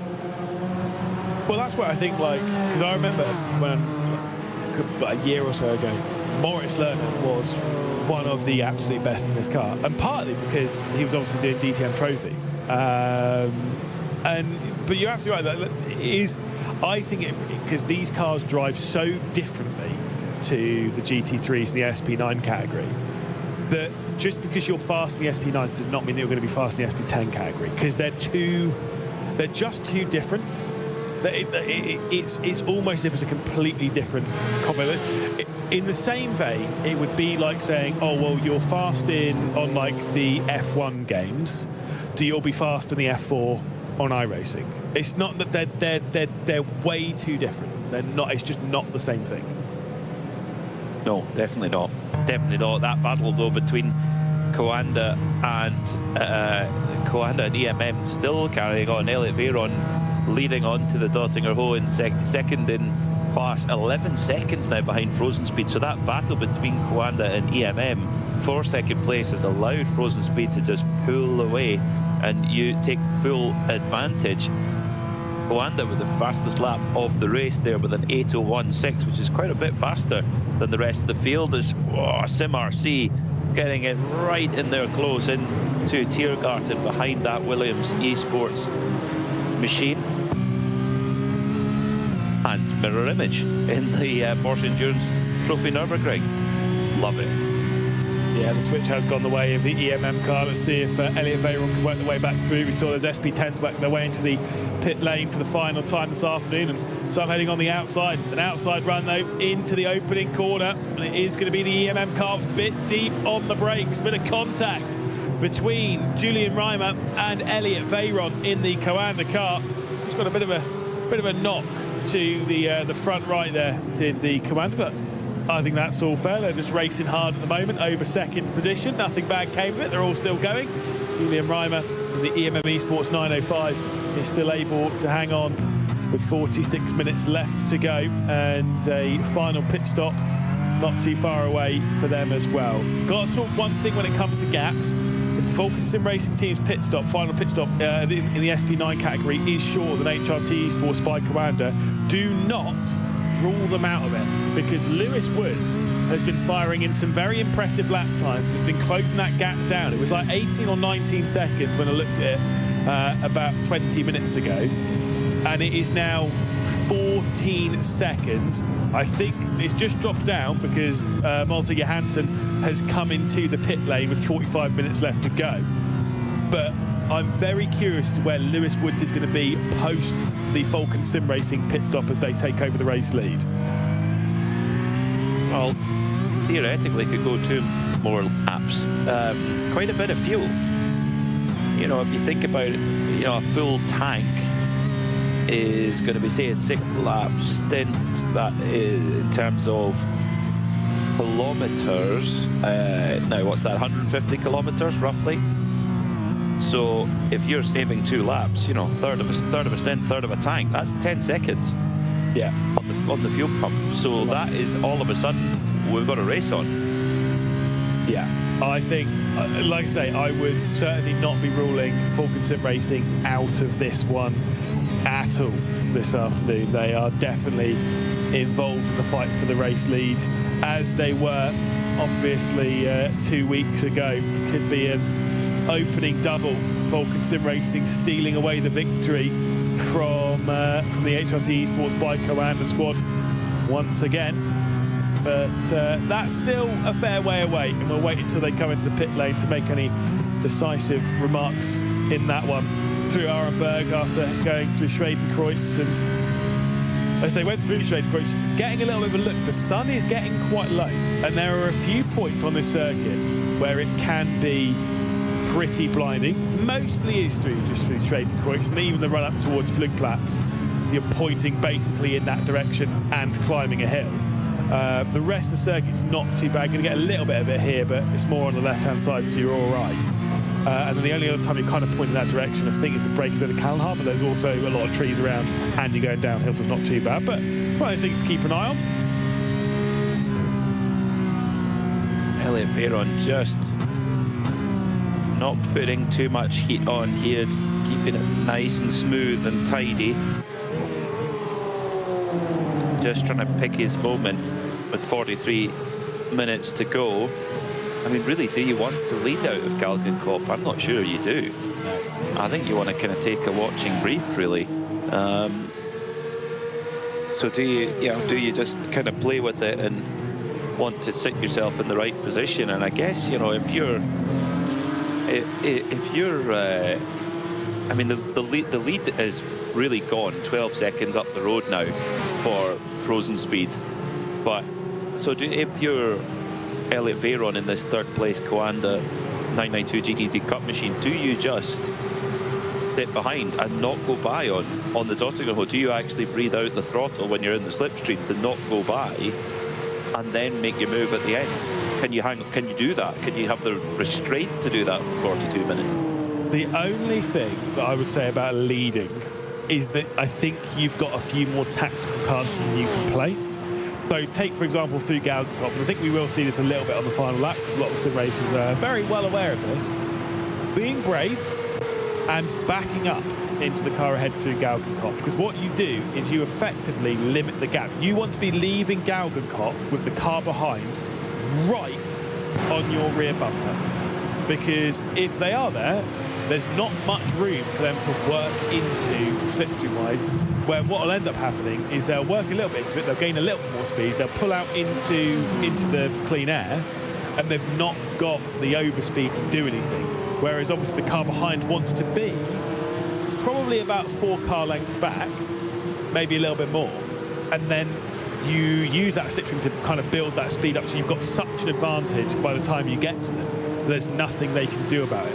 Little bit of those tactical games that you can do if you're in the lead, as the EMM car there did leave the carousel a little bit too high and clobbered the curb on the exit as well. Got to be careful hitting those curbs. Some of them are very, very aggressive indeed, but they are just in flying formation at the moment. These two have been for a big proportion of the race.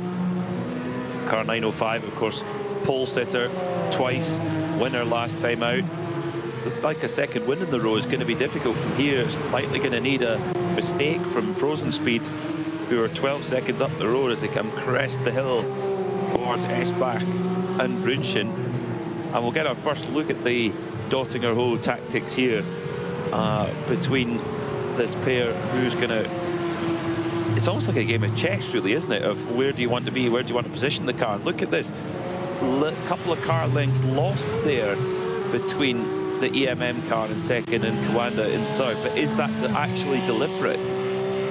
Exactly. It's one of those ones. Are you backing off so that you're definitely not going to get through, or you know, maybe going to catch them napping? It's so technical and tricky. And when we speak of strategy, generally speaking, we're speaking of what's happening in the pit stops and who's saving what and saving fuel and playing all of those strategic games. But there is the in-fight strategy as well. How you're playing your cards. When are you trying to get through? Are you setting up a few corners in advance? Are you, in this case, setting up a whole stint in advance with still 40 minutes left to go in this race? We head back up into the SP9 category. Malte Johansson behind the wheel of the HRT Esports by Kawanda car. You've got the man filter machine with Kai Hoffman behind the wheel. This is the battle for sixth position. Remember though, that Mercedes, the bright yellow Merc, is on a lot lighter fuel and some nice warm tyres. The Mustang that we've got in the white and purple is going to be losing out here, courtesy of being in a much heavier car and still getting those tyres fully up to temperature. What this does mean as well is that Malte Johansson's going to be losing out a whole lot of time to Lewis Woods, who again is in the race lead, low fuel, and is probably firing in some pretty healthy lap times at the moment comparatively. Last time by for Falcon 7:48, Malte Johansson 7:52. But yes, there you go. There's the difference. The gap is 16 seconds between HRT Esports at the moment. Excuse me, no, it's not 47 seconds. But of course, there's the pit stop still to come. So it's we'll only really know when Falcon come out of the pits. They should have... They're just coming up middle part of the lap at the moment. So yeah, maybe a couple more laps before they come in. So they really aren't going to need much fuel. You know, I'm going to take a bit of a bold gamble here, and I do like a little bit of a throwing out something cheeky that might happen, maybe not. I think Lewis Woods and Falcon Sim Racing will be leading after the pit stop. Possibly. I genuinely think they'll be in front, because setting some great lap times at the moment, has a car that's got low fuel and is obviously very confident with this circuit after winning a couple of weeks ago. Quite possibly. Yeah, quite possibly. And they have gone the route of, you know, they were one of 3 cars which did a 7-lap stint at the beginning of the race. Everybody else was a 6-lap. The other one of those other cars was the #1 BS competition BMW, which is in second at the moment. So is there something in that? The fact that the 2 of them are BMWs as well, is it easier to save fuel in the BMW than it is in the Ford, maybe? There's all these different changes, all these differences between each of the cars. The Nürburgring Esports Aston Martin's number 42 and the Mahler Racing Team's Mustang of Rainer Talvar, Konstantin Schaaf for Nürburgring, and David Toth for Cheza Esports all had their way into pit lane. Still leaving Lewis Woods and Felix Quernbach as your race leaders. Running first and second, 5.8 seconds between the pair of them, and running 46 seconds clear. Has David Toft just got a speeding in the pit lane, but he's just got a black flag on my screen? I think so, because he's just gone into the pit lane, so I would imagine so. Well, a story of what could have been for Cheza Esport. It really should have been a podium for them, and it's just unravelling in the second half of the race. And for them, if that is the case, it's another late penalty. They had a penalty in the final 20 minutes for not, it was in the last round of the championship, for not serving the mandated 30-second pit stops, right? So they hadn't served their proper time in official time in pit lane. They got a penalty for that in the final 20 minutes. 35 minutes to go in this one, and they've received another penalty for another pit lane related infringement. They are really hoping that 2026 looks slightly different with their pit lane running. If that is the case, that is definitely... I'm only saying that through hope from their side, but I'm pretty sure that is a guarantee they have lost a lot of time because of that black flag. Yeah, that's you're right. They'll be hoping that their fortunes turn around a little bit. There's a great battle on for the AM subcategory in the Porsche Esports Endurance Trophy Nürburgring between Carlar Esports car, your car on screen right now, the black and green machine, but the Smirillis, number 910, not far behind them, just at the back of shot there, about a second and a half between them right now. Of course, Smirillis, who had that penalty earlier on, 10-second penalty for that incident at turn 1 on the first lap, but they're right there in the fight for their class. Now, the two cars at the front of the field, Falcon Sim Racing and BS Competition, they're now onto what we would imagine would be their last lap of their stint. We know, though, that those cars can actually do an extra lap, but potentially not at the speed they're going. But we know that we have seen 7-lap stints for those BMWs. Will they do that or not remains to be seen. But even if they manage their regular stint of 6 laps, they'll be coming in at the end of this lap. They're just in the second sector of the lap at the moment, out of 3. So we'll know very soon whether Falcon Sim Racing are going to jump out ahead of the Mala Ford, excuse me, ahead of the HRT Ford, or if they're going to be right in at the same point and in for a bit of a battle. I mean, look, this is exactly what. This is why we love racing at the Nürburgring. There's always such drama when it comes to either on-track racing or, you know, the pit stop strategy, how things unfold with that, how things are pieced together with such difficulty with all the teams and drivers. It's one of those ones, like in sim racing, we say a lot of the endurance racing, it's still the case here. As much as a lot of these teams do have race engineers and stuff, all as part of their given teams. It's one of those ones where you as a driver, as soon as you're out of the car, you're almost effectively expected to become a spotter, a race engineer, a driving coach, to keep an eye on the race, even though effectively your time is done behind the wheel of your car for an afternoon, and effectively the race is out of your hands, outside of certain other drivers where maybe they kind of switch things around and maybe do one stint at the start and then one stint at the end and then 2 stints separated in the middle. Who knows? There's lots to play for in the final 30 minutes of the race. A lot of drivers have finished their final pit stop. We're still waiting for our top 2 in the race to come into the pit lane. That's currently being led by Falcon Sim Racing ahead of BS Competition. But will they be able to hang on to the checkered flag, or will HRT Esports by Coanda retake over the race lead with 30 minutes left to go?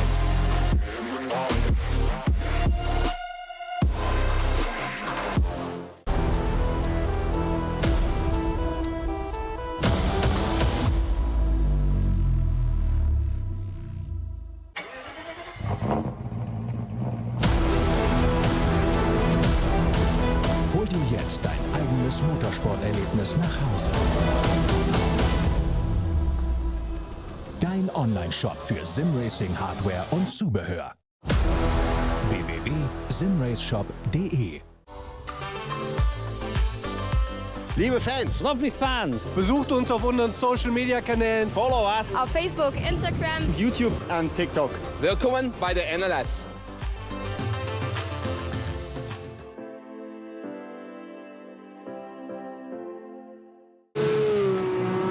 Back racing again at the Nürburgring Nordschleife with 31.5 minutes left to go.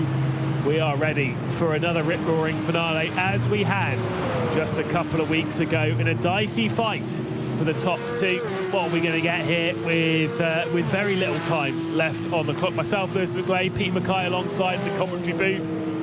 And we are having strategy games played between 2 of the very best teams in sim racing, between HRT Esports by Coanda, between Falcon Sim Racing. They are holding on to those top 3 spots with BS Competition as well, the #1 car sprinkled in between. This is going to be a great fight to the end. You bet. It is. It is.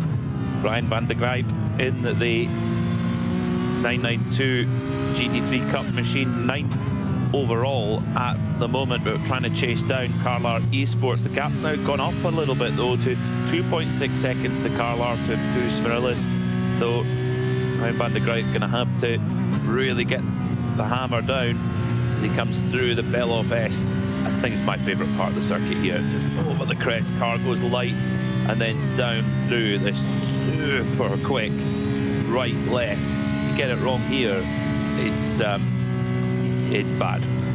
It's really, really bad if you get it wrong there, but if you get it right, it's so satisfying. Then in towards Schwalbenschwanz, that right-hander there, that's Kevin Estra's favourite corner, the man here at the Nürburgring.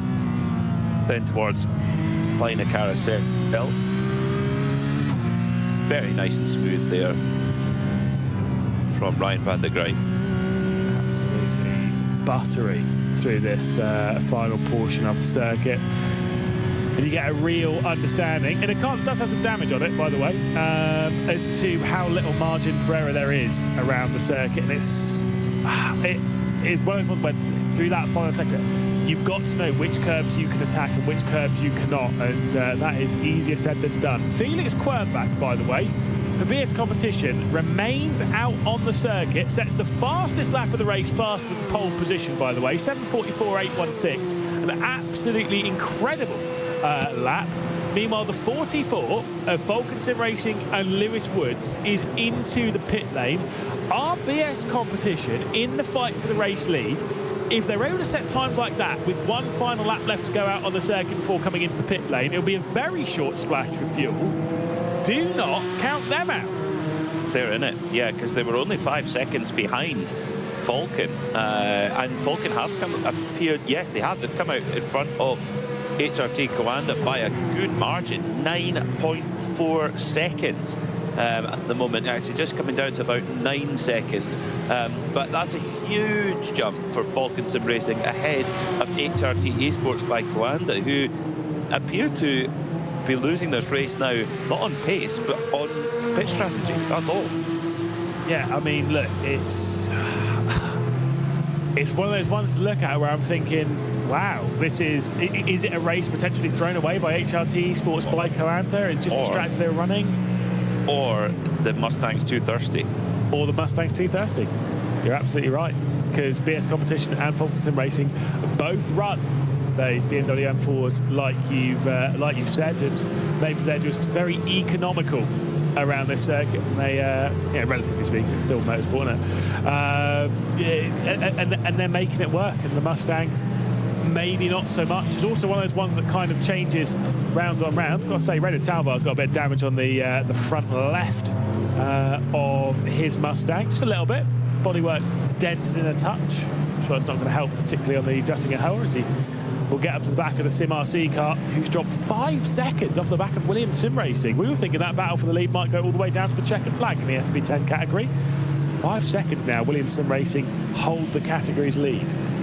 Yeah, it's just started to stretch a little bit, which that's a surprise. I wonder if that's, again, come down to fuel strategy. I mean, their last pit stops, Williams were a little bit better in pit lane, 1.3 seconds faster in the pit lane, but and they came in absolutely nose to tail. So it's been a great stint here by Santeri Martikainen, who just seems to be that little bit faster than John Aylan. Last time by, took half a second out. So yeah, Williams just turning the screw in this final stint. So where do BS Competition fit in the mix here? With running a lap longer, of course, they're going to need to be in the pits for less time. So they could potentially jump in and maybe even jump ahead of Falcon on that final stint. I mean, the last pit stop for Falcon, 21 seconds. Well, there you go. There's the benefit of being able to go that extra lap. Absolutely. And again, it seems like the strategy has been played by some of our other teams, and BS Competition, Falcon Sim Racing are playing their cards. But it'd be amazing if Falcon Sim Racing was sat there looking at it thinking, oh, we're definitely going to have the race lead. No, this is ours to lose. And BS Competition said, no, you're good on fuel. We're better. And it's hard to save a lap of fuel around here while setting some good lap times is impressive. Obviously, it's not a full lap, let's say. Most likely, a full tank in the BMW M4 or quite a lot of categories is never going to be put all the way down to a whole lap. So it never will be, a full tank can do 8 laps. It's always like it can do 7.7. you're saving 0.3 of a lap over a stint, or something in that vein, right? The fact that Felix Quernbach's been able to save that while setting the time and keeping up with Lewis Woods is very impressive. Will it be enough for them to hang on to the race lead? At the moment, they are the holders of the fastest lap in the form of that 7:44.816 that was set on the previous lap. Will it hold all the way? Mahler, 1.5 seconds clear of the Nürburgring esports team, Konstantin Schaaf behind the wheel. They were able to grab a podium in the previous round, the number 42. At the moment, it's only going to be a top 5. Could we see BMWs win in SP10 and SP9? It's looking like very likely at the moment. A wild prediction, Lewis, we're going to see a BMW win in M2. You think? Yeah. Are you sure? I'm going to get off the fence, yeah. You're going to bet your house on that one? Bet your membership at Glen Eagles on that bad boy. Here's Noah Eder through. Oh! Oh! Gonna catch it! Gonna catch it! Gonna keep going! Oh! Oh, well held. Oh. Go on! Go on. What a save! Wow. I think through all of that, he was probably sat there being like, I'm hitting that barrier. Oh, no, I'm hitting that barrier. No, I'm hitting that barrier. Well, no, I'm not hitting any barrier. That was an epic save. That'd make good onboard footage, wouldn't it? Just absolute crossing hands back and forth, back and forth, back and forth.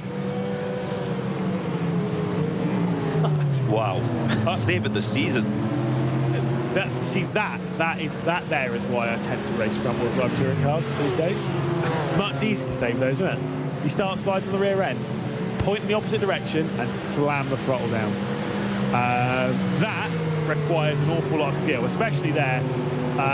Very, very impressive from Noah Eder, who did have a very impressive start to the race as well, going from the back of the GT3 field all the way up, or the SP9 field, right, we'll call that way, and all the way up into, was it 6th position by the end of the stint? Yes. Yeah, very, very strong stint at the beginning there for EWJ from the back of the pack. And yeah, certainly save of the season so far, no doubt about it. Wow. I think that's the best save I've ever seen at that corner. I am struggling to think of, to be honest, I'm struggling to think of many better saves that I've seen, period. I'm not that, it was very impressive. I've seen some good saves in my time, but that would rank up there as an epic save. With 20 minutes to go, hopefully that is the last mega save that Noah Eder will have to make. Unfortunately, I wonder if this is down to track limit excursions and whatnot. Unfortunately, we'll have to take a trip down onto pit lane, as that car has been black flagged, I'm afraid. So, unfortunately for Noah Eder, as much as the save was great, it still comes with a slight price. Battle for the final step on the podium in the ASP10s as the Falcon Sim Racing car trying to battle it out with the 167 Line GP car, their lead car in this fight. As I think we did just have a pit stop from Frozen Speed G&G and a couple of the co-anders in the Porsche Cup category. It's only EMM Julian Reimer, who's remaining out on the circuit at the moment, needs to come into the pit lane from the lead of that category now. And that may well get them back in the mix, because again, if they're going a lap longer, this is EMM Esports we're talking about, they are obviously going to gain time back. Now, BS Competition, overall leader in the pit lane right now. How much time have they saved? Is it enough to launch them out ahead of Falcon Sim Racing as they come out of the pits? It looks like it has been enough as things stand. Yes, there's 2.6 seconds between them. So BS Competition, after having saved that extra lap of fuel, have leapfrogged into the lead. That's actually a delta of 7 seconds you save by gaining 1 lap of fuel longer. Wow. Yeah. So therefore 2 laps, nearly 15 seconds. I think that fight is not done yet. There is a lot more to play for in the fight for the race lead in the SP9. We had an absolutely incredible fight under the checkered flag a couple of weeks ago. I think we might be in for it again. As here's the fight for fourth. Rainer Talvar, Konstantin Schaaf with a look to the inside for the Nürburgring Esports 42 at the opening corner of the track. As they head their way through on what should be the third to last lap of this race, it is still Mahler hanging on from the Nürburgring Esports team. I've been telling loads of people this fact, and it's mostly because my co-commentator at GB3, Formula 3 Zone Piers Pryor, once told me. Did you know that obviously you've got final lap, you've got penultimate lap. Do you know there's a word for the third to last lap as well? What's that? Ante-penultimate. There's even a word for the fourth to last lap, which is pre-ante-penultimate, which is actually really underwhelming when you think about it, but it's fine. See, you dropped it on broadcast out of absolutely nowhere. Really caught me off guard. You just like, pardon? What did you say? But, I mean, what's wrong with 3 laps to go? Not showing off. It is very, very showy just to drop it out of nowhere. And it's like, why does that word even exist? 3 laps to go is absolutely fine. Nobody likes a smart Alec. Yeah. Or a smart Piers, as the case may be. Yeah. Sorry, I drop that on every broadcast now, just to hammer home my intelligence, which only comes from Piers Pryor. Got a battle, also it's just Tom Takeson Racing, trying to keep the Ferrari at bay. At the moment, 1.6 seconds between the pair of them, allowing the Frozen Speed Grid and Go-Kart to squeeze its way through in the lead of the Porsche Cup category. I think that lead will be, I say retained, but obviously EMM's in the lead of that category. They've got a pit stop to make, they've got 34 seconds over the Frozen Speed Grid and Go-Kart. Unless the pit stop is incredibly short, surely the EMM car is going to come out way behind the Frozen Speed Grid and Go. I think it's going to be tight. It's going to be tight, and remember those Porsche 992 GT3 Cups are a lot more frugal than the GT3 cars are. Yeah. So probably won't need much fuel. Now, where are they in the lap at the moment? They're only in sector 1, so then they're only going to need 2 laps of fuel to put on board. Yeah, maybe there's. It's close. It's close, I think. Well, we'll have to wait and see. Unfortunately, for the bright gold-fronted Stint 1 KRS Motorsport, though, they are having a whole host of troubles with some lap traffic here. They're trying to work their way through, and it's so narrow through this part of the circuit, there's no way to easily navigate it, as they finally do get past the Falcon Sim Racing SP10 car that sits in third in class. They're starting to feel the pressure from the Lion GP car at present. Got to say as well, the bright gold of the Stint 1 car seems to be a lot less shiny at this race. It's almost become matte, the front end of that car. It's maybe got some, what's the word? Not battle scars, but some patina over the course of the race. Absolutely. It's faded, potentially. Certainly going to have a few bugs splattered across and tyre marks and almost that and the other splattered across the front of that car, I'm afraid. But I actually, you know, it's one of those ones I spoke to a few commentators and stuff about this. Like, obviously, yeah, you finish Nürburgring 24 Hour, you finish Le Mans particularly. There was a point where quite a lot of the cars had been cleaned and then preserved. I don't like that. I want that car to be preserved. If it was to, I went, whoa! Entry core into the barrier as the Ham Racing Team Commander car was trying to get through. It absolutely slammed the curb. Brutal. Spoiler alert, they have a mechanical warning flag. Yes. That's that? Yeah. Yeah, that was a big hit. A huge hit. Yeah, there wasn't any contact from what I could see. No, we had a low down angle of it, but I also don't think there was anything. I think that realistically speaking, Malte Johansson was just lapping his own bit, and it was the BMW that took to the curb. Will be on board? Oh yeah. There you go. Yeah. Ow. I actually was just trying to keep out the way of the Ford and just overdid it ever so slightly. Yeah. That's brutal. Unfortunately, a brutal end to what is a difficult race. Speaking of black flags, Nürburgring Esports number 42, Konstantin Scharf, received a black flag. Well, that was for. Well, that will drop them back from 5th position. They do have 31 seconds back, so they may actually be able to serve it. If it's just a drive-through, they might be able to serve it and come back out ahead.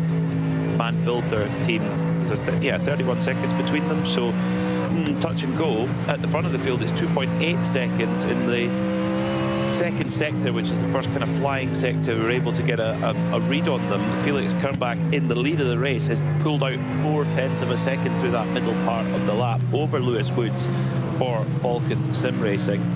And in BS competition, if they could get a win on the board here, they were 4th in round 1, whereas Falcon got the win.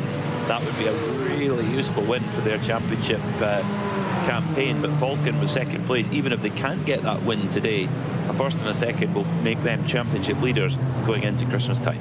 Yeah, indeed. They'll hold that all the way until we return back racing in the new year, where I'm sure things will get just as dicey out on the race circuit, and maybe some people will find a little bit more time, or really, because it's Christmas, we'll lose a little bit of time because we've had too much Christmas pudding. We'll have to wait and see how that one. No such thing. You don't think so? I'm not a big fan. I'm not a big fan of Christmas pudding. That's all right, you know. Christmas Bit of brandy dinner, butter on it. Oh no! See, the dangerous thing for me at this time of year, and to clarify, don't do this when driving because no drink driving. Baileys. Oh, love yes. Baileys. Yeah, I don't mind a bit in that. Yeah. Unfortunately, you realise there's 314 calories in 100 milliliter. It's not good for you. It's not good for you. And they sell them in litre bottles for 15 quid in Tesco at the moment. It is a dangerous combination for someone like myself. So that means a bottle has 3,000 calories. I can polish one off in a night as well. It's really dangerous. A litre. You could drink a litre of Baileys. I probably could. Oh God. Yeah, it's not good. It's not. Well, 100 mils, nothing. We'll see Konstantin Scharf. We'll drag it back onto the race. 2 laps left. 100 mil is a quadruple. Yeah, it's not that much. Do you not fill the glass all the way to the top? It's only 17%. It's fine. 12 and a half minutes left to go. 2 laps left of this race, and as much as we have just seen the Nürburgring Esports car get their way through into 4th position past Rainer Talvar, this one will need to be handed back at the end of the lap, courtesy of a black flag in the hands of Konstantin Scharf. So it's been a great showing for them this afternoon. I get the feeling they might cross the line in 5th place. There's 33 seconds back, you were pointing this out earlier, 33 seconds back to the Manfilter team. Realistically should be able to hang on to a top 5. Let's see if they can do that. So, I mean, you've thrown me off the thought of Baileys. I'm thinking, right, I need to get down to the shops and get going in. So that means right basically a double measure, a double pub measure, would be about the same as a chocolate bar. I don't think it's that bad. Nah, okay, yeah, it's not that bad. I think it's just a lot of.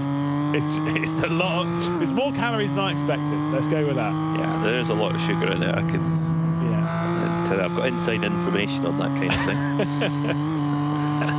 The gap at the front, 3.5 seconds. It is just stretching out sector by sector. PS competition.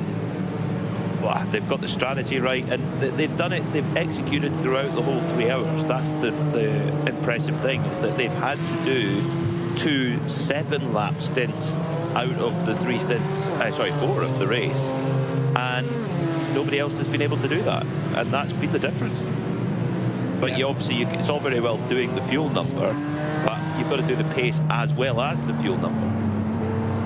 It's a tricky combo, a tricky balancing act to get your head round, but clearly we are talking about some of the best teams in sim racing, working their heads around it and playing their magic, and it is impressive to watch. Sometimes a lot of these drivers, when they start finding that real efficiency on fuel, they can sometimes start finding a little bit more time as well. It is crazy because they start really smoothing things out around the circuit. And the Felix Quernbach and BS competition, the race is very much in their hands at the moment. It's really impressive considering earlier on in the race. Remember that JB Conright behind the wheel of the BS competition car in the early stages, they dropped off the lead by quite. That shows how impressive Felix Quernbach's final couple of stints here has been. There's a look to the inside coming in for Lion GP, stealing away the podium spot if they're able to do so through the S section. They're trying to do it. Sorry, it's for the race lead rather in that SP10 category, and a little bit of flashing of lights coming off of the Lion GP car. He's not happy. So did Williams Sim Racing have another pit stop? Yeah, this is what Yes. I've just checked. I was like looking at it, I'm sure this was for second and third, but no, it is. This is now for the race lead. Martikainen for Williams Sim Racing has been in the pit lanes. It's 3.3 seconds off the back of this. We could have a three-way fight here. Where has that come from? Wow. Yeah, so it's obviously marginal in terms of fuel then. So if the Falcon and Lion GP cars have been fuel saving and have managed to extend their stints out, whereas Williams and Sim RC are on a different strategy. Oh, that's messy. Oh dear. That one might rumble on into the night. Yeah, it's race control. I'm sure will be taking a quick look. It was a little bit over the line, I'm sure, but maybe there'll be even further over the line. We'll have to wait and see. We've still got a lap and a bit left to go as we rise over the crest, prepare for the insane left-hander at Schwedenkreuz, onto the brakes into Arenberg. And every now and then you just see in the background sneaking into the shot Williams Sim Racing. I said they were 3 seconds behind. 2.8. It is getting closer. I do think that Martikainen might be a part of this fight with Zemisch and Schneider.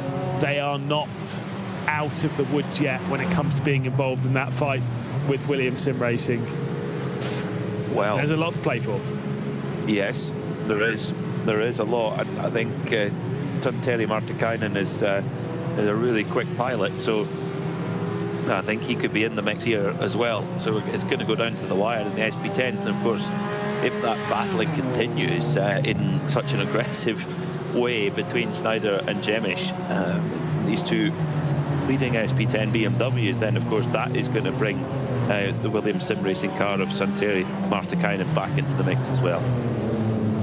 Downhill they go and into Callanard, and of course it's waiting for the main opportunity on the Duttinger to use that to work your way through. But the problem is I don't think it is just going to be these two cars. I think it will be the 2.1 seconds as the Williams Sim Racing car continues to close down. Just to remind you of the battles up and down the field, at least for the race category leads elsewhere. In the M2 category, the one that has been effectively the closest all day, isn't this hilarious how this all works? The one that's been the closest basically all day is the one that has the largest gap to the race lead now. 9.3 seconds of BS competition over the rest of the field. The SP10s, we've seen how close it is. It's insanely close in the SP10s, and it looks like that is going to go all the way down to the end of the race. In the Porsche Cup, Frozen Speed Grid and Go now have Julian Reimer and the EMM Esports team right over the rim. It's 1 second now separating those two. And we can see there on the right-hand side of your screen, the gap first, second to third in the SP9 category. 12 seconds separates first, second to third, with Felix Quernbach leading by 4 over Lewis Woods in the championship-leading Falcon Sim Racing car. Yeah, the gap just increasing. It's Felix Quernbach, for me, driver of the day. He'd been able to do that fuel number and put the pace together. Meanwhile, EMM East looking to get a double victory here, right on the case now of Frozen Speed. So that, again, we mentioned it, you know, that extra lap of fuel, that shorter pit stop has brought EMM back into the mix. It's a race leader over the line then to start the final lap. Felix Kernbach with a gap of over 5 seconds. Just got to get it home now. Yeah, absolutely. You've got to bring it all the way to the checkered flag, and maybe things will get easier, but still there's traffic to deal with. There's the Porsche Cup lead battle to deal with as they navigate that. We now know that as well. The Porsche Esports Endurance Trophy Nürburgring will also be on their final lap of the race, and they'll be well aware of that as well, that they will not get a second pump at it as they allow the race leading, overall leading BMW M4 BS competition car to take over the lead, or to get past that group and to continue on leading this afternoon's racing. What brilliant strategy it's been by BS competition. Absolutely incredible. Yeah, it's not, you can have the strategy, but you've got to execute it as well. And you know, they've taken a risk by going for that, and they've pulled it off really, really well. And yeah, the drivers need to do their job. And Jaden Conwright, great racer from the States, doing his job really, really well. Getting that fuel strategy working, getting that extra lap, put them in the position to be able to strike, and that's exactly what he did. But who's going to come out on top in SP10 here? They will have one more lap when they get to the line as well. And are Williams getting closer? Oh yeah, really closer. Santeri Martikainen is only 0.8 of a second behind this bunch. There you go. There he is at the back of the shot. It's a 3-car fight for the win. Yeah, this is going to be an excellent duel, as it has been up and down this order all afternoon. We've had some great fighting, and again, DNLS delivers more excellent racing again and again and again, and we continue to see that. We saw it last week and we're seeing it again. It just seems to always deliver, and always delivering right toward the end of the race as well. It's very impressive, and it's one of those ones where I'm always a little bit surprised, and I'm thinking, why am I surprised? Why am I surprised? It always goes this way. There's always some great fighting late on, and we are going to get it once again. Is there going to be a switch here in the SP10 lead, or a Lion GP going to sit behind and think, I'll see you in another lap. I'll see you later on in the race. They're going to pull out the slipstream and drag it alongside. But when we get down to Tiergarten, who's going to be leading in this group? Nobody really wants to lead at this point, I don't think, but side by side, or do they? Well, oh, Lion GP going through then into the lead. Fantastic there from Anton Jemisch, but has he gone too early? Has he put himself in a vulnerable position in about 20 kilometers time? And there we have the pit stops required. They're already too short on fuel, so that they needed a final splash and dash like Santeri Martikainen needed, and that makes it a whole lot easier then for Williams Sim Racing. Absolutely. That is going to make things a bit more comfortable. We were wondering if they were going to be a little bit too close on fuel, but one final lap would be not enough. I'm sure they were all well aware of that a little bit earlier on in the day, that maybe they wouldn't be able to reach all the way to the end of the race from this point. But alas, into the pit lane they go, back out they go, and returning out with a little bit of traffic out there for them, and the fight for third position now on the circuit after Sim RC and Williams Sim Racing have gotten through. That's an anti-car. I was really looking forward to that. It was building nicely, wasn't it? Yes, exactly. Well, of course, in the SP10 category, this will be a switch around from what we saw last time out, with Sim RC taking the win ahead of Williams. That's, yeah, just switched right round on itself. So they go in tied up. If it finishes as they are right now, they'll go in tied up going into the Christmas break. But final lap up the Kesselchen for the final time then for Felix Kernbach, my driver of the day for sure. The mixture of pace and fuel economy, really impressive. And although it looked like the Ford seemed to have the outright pace, the BMWs have come on strong, and actually when you look at the best lap of the race, 7:44.8 for Felix Kernbach, quicker than the qualifying time, and about 0.6 quicker than the nearest car, which was that HRT Esports by Kawanda Ford.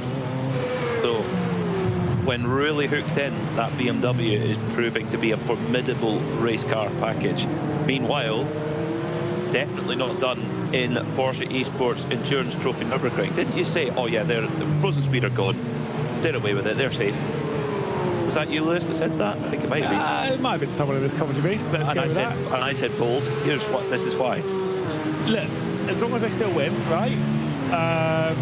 Which that is definitely not a guarantee at this moment. Julian Reimer has done a great job. To be fair, I would have said earlier on in the race that Coanda were maybe not nailed on, but in a comfortable spot, and they're going to end up finishing in third in the SP9 category. And it shows how this final portion of this race, this final third, the final hour, really unfolds in wild and spectacular ways. And Julian Reimer could be in prime position to steal away the victory from Frozen Speed Grid & Go, who have led all afternoon. And I mean, in this scenario, we were talking about this earlier on, which way round you want to be going on to the Dittingen-Hohe, and we were kind of discussing that maybe you want to be the second car. We're about to see if that's going to bear any fruit.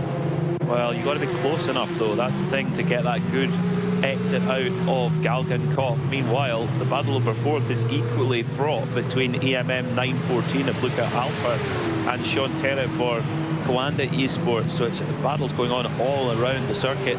Then on this final lap for the Porsche Esports Endurance Trophy Nürburgring. But is the sister car, the 905, the championship leader for EMM Esports, is it close enough to the Frozen Speed car to be able to get that run onto the Dittingen-Hohe? That's the question. Yeah, there's going to be a few drag races here in the Cup category, and there's going to be a few exciting exchanges. You can see all that damage on the left-hand side of the EMM car as they've been grinding a barrier somewhere around this circuit. There's still some that remain fairly close, a couple that you can bounce off if you're not careful, and I get the feeling that's what they have done. On to the Dittingen-Hohe, though, for the final time. Our race leaders worked their way out onto it, 6 seconds clear of Lewis Woods and the Falcon Sim Racing team that have been so impressive today. The BS competition team have been flying. The #1 car, Jaden Conwright, might have had a couple of scary moments in the opening stint of the race, and one point they were dropping what I thought was maybe out of contention, but Felix Quernbach has said absolutely not, and the fight back was on. And after an absolutely incredible 3-hour race, and after some absolutely incredible strategy masterclass, the #1 is going to reign supreme here. BS competition win round 2 of the Digital Nürburgring Langstrecken Series. What a fantastic drive from Felix Quernbach and from Jaden Conwright, as there's some battling behind, which is going to see our race victory go the way of EMM. Oh, and there's been a little bit of a disagreement with the HRT Ford there in between EMM and Frozen Speed. So Frozen Speed, who led the whole way, lose it in the last couple of corners. Oh, gutting for them. But EMM, number 905, they make it 2 poles and 2 wins. Sounds routine, not a bit of it, but they get it right at the death.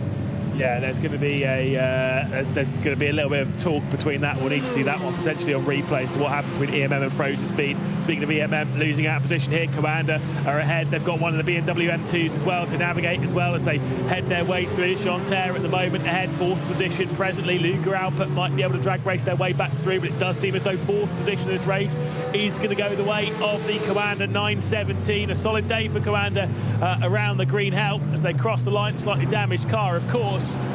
But what a race it has been for BS competition, for EMM Esports, and then further down the order for BS competition again, who will win 2 categories across the line already. Niels Koch has crossed for the 284 car, so they've won in 2 categories this afternoon. For Williams Sim Racing, they are nailed on, 16 seconds clear of Sim RC. It seems as though they might be taking the SP10 category to the checkered flag here.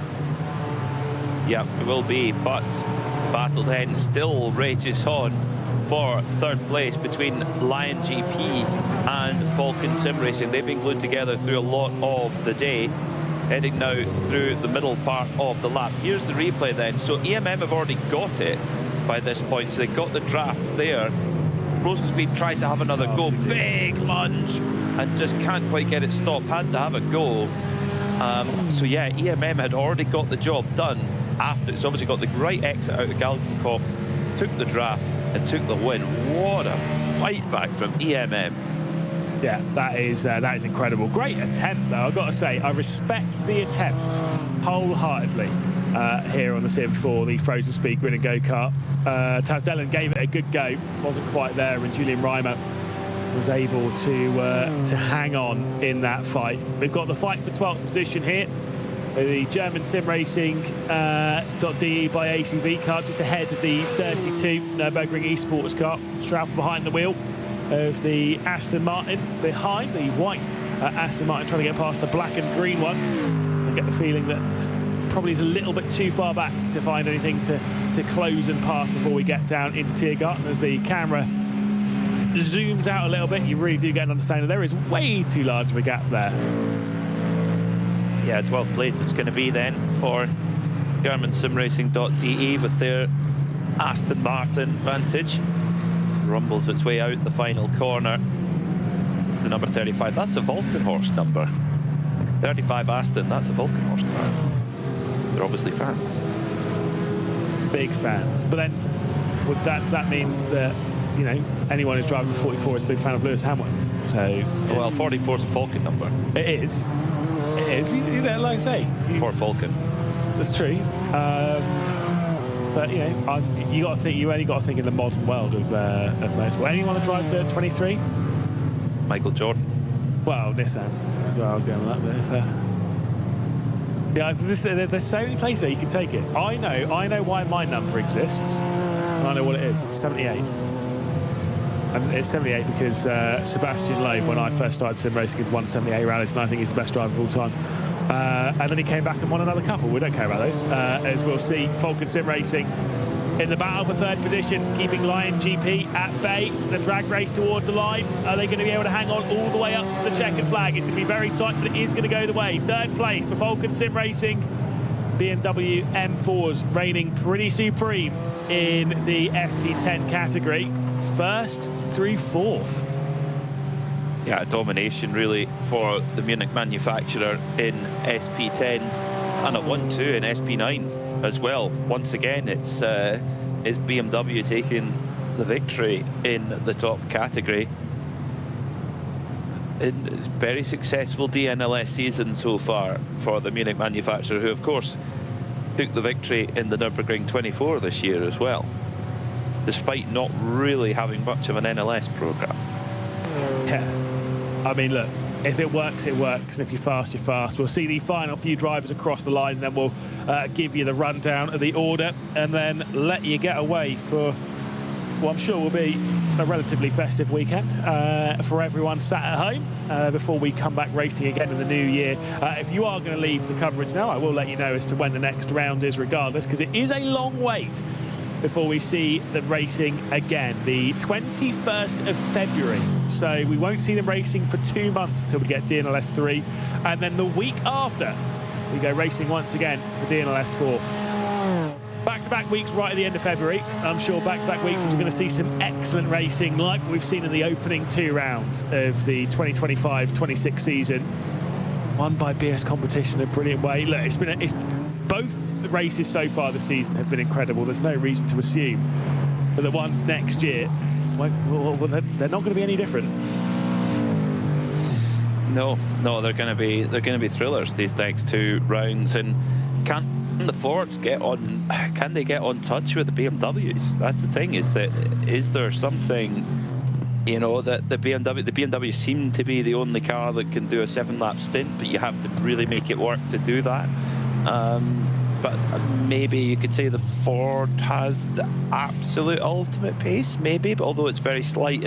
But the big advantage is that fuel that the BMW seems to be able to stretch out that little bit better. So what the Ford teams, I'm sure, will be working very hard over the next couple of months to try and redress that balance. Yeah, absolutely. It's one of those ones of when you see the entirety of the Ford contingent doing the same thing and going a lap short on the BMW, maybe they'll be arguing a case that something needs to change behind the scenes. Maybe they need a little bit of a balance of performance assistance when it comes to extending that fuel tank. Or maybe they need to find something themselves, see what fuel they can save and what fuel games they can play across the line. being the AC Oberhausen car across the line. That'll be our final car with the checkered flag in an excellent race here. And again, I really enjoyed that one. I know your driver of the day is Felix Quernbach, and I honestly, I could not say anything really against that. Here's your provisional race results. We've got BS Competition, the #1 car, in first place. Jaden Conwright, Felix Quernbach across the line to take victory by 5.6 seconds over Falcon Sim Racing. HRT Esports by Coanda in third. Mitchell de Jong and Johansson, of course, they're in third position. And then a big 30-second gap back to the Marla Racing team. Phil Denez and Rainer Talvar behind the wheel of that one. Fourth position for them. Nürburgring Esports in fifth. Weren't able to steal away a podium for the second consecutive round with the Manfilter team, who put on a great display on the race down into the first corner, going a little bit even onto the grass. They finished their way in sixth position. Chesser Esports and Lion GP in seventh and eighth before we get the Stint 1 Mustang in ninth. Sim RC will finish the way in 10th position with Jürgen Frank behind the wheel. Scherer Esports, the German sim racing.de by ACV team, with the second of the Nürburgring Esports, number 32 there. Next Level Racing Esports, and then of course the EWJ Bauschmachine car in 15th position. Then the NG Core Racing. The final three teams being the Spinner Esports Pro, the Eiffelland, and of course the Seaback Esports car in 19th position, all finishing a lap down and in and amongst our Porsche Cup category, where of course it was an excellent drive by EMM to steal away the victory in the Porsche Esports Endurance Trophy Nürburgring. It was them stealing it away right on the final run towards the line. The Frozen Speed Grid and Go car was able to try and look down the inside, but couldn't quite complete the move. They have to settle for second position. Coanda Esports in third position. The 918 ahead of the 917, able to get past Sean Terre behind the wheel, ahead of Luca Alpert for the EMM Esports 914 car. Then it's Dur Esports. Then we've got Carlar and the Spiralis Racing team back there in 8th position. Of course, Carlar, winner of the AM category here in the Porsche Cup. Spiralis in 8th position, having dropped down after a penalty in the earlier stage of the race back on lap 1. Avia in 9th position. Chesser Esports with Scherer Esports in 11th and 12th position. Their first car in the 906 ahead of their second car in the 916. GHD Motorsports and the Foso Tech team would be finishing down there. And there was a couple of retirements in the form of Team Nitro and Pole Promotions. We've got the SP10s with Williams Sim Racing taking a victory by a dominant 17 seconds. Looked like it might have had a big question mark over that one earlier on. Sim RC in second with Falcon Sim Racing in third. Lion GP in fourth position, just ahead of the Nürburgring Esports team by a minute and 10 seconds. Incredible gaps we're getting here. Eiffel Racing GTU in sixth with the SLC Commerce and the second of the Lion GP cars, the 166 down there in 8th position. Only a couple of other cars in this category being the AC Oberhausen car, that one being the last one we saw across the line, and TSR Racing. They did finish the race a lap down. We only got 2 retirements from the race, and both of those coming in the Porsche Cup category. TSR were able to see out the checkered flag. The rest of the finishes, though, then come in the M2 category, where BS Competition were able to take a second victory of the day, once in the overall category and once in the M2s as well. Nürburgring Esports directly behind by 13 seconds. Then it's Scherer Esports with Smiller Esports Red in fourth position. Venari, Thomas Enger, Wolf, and the NG Core Racing car, who were able to see out the checkered flag. Both of those cars in 7th and 8th position, the 275 and the 276, both lost their front bumpers in the running of this race, courtesy of various incidents. I think they were both ended up in the barrier. It's been a troublesome day for the for those, but they were still able to see the checkered flag, and again proving the endurance spirit of always seeing the checkered flag, and that being the top priority. Adopt Don't Shop finishing in 9th position, Smiller Esports Green, and then Racing Lounge finishing a couple of laps down at the back end of the M2 category. That sorts us out here and sets us up for what I'm sure will be an incredible run when we head to the other side of the new year. We'll be racing once again on the 21st of February for the final 2 rounds of DNLS in 2025 and 2026. An excellent drive, though, across the line. Your winners today, BS Competition overall, then the EMM Esports 90.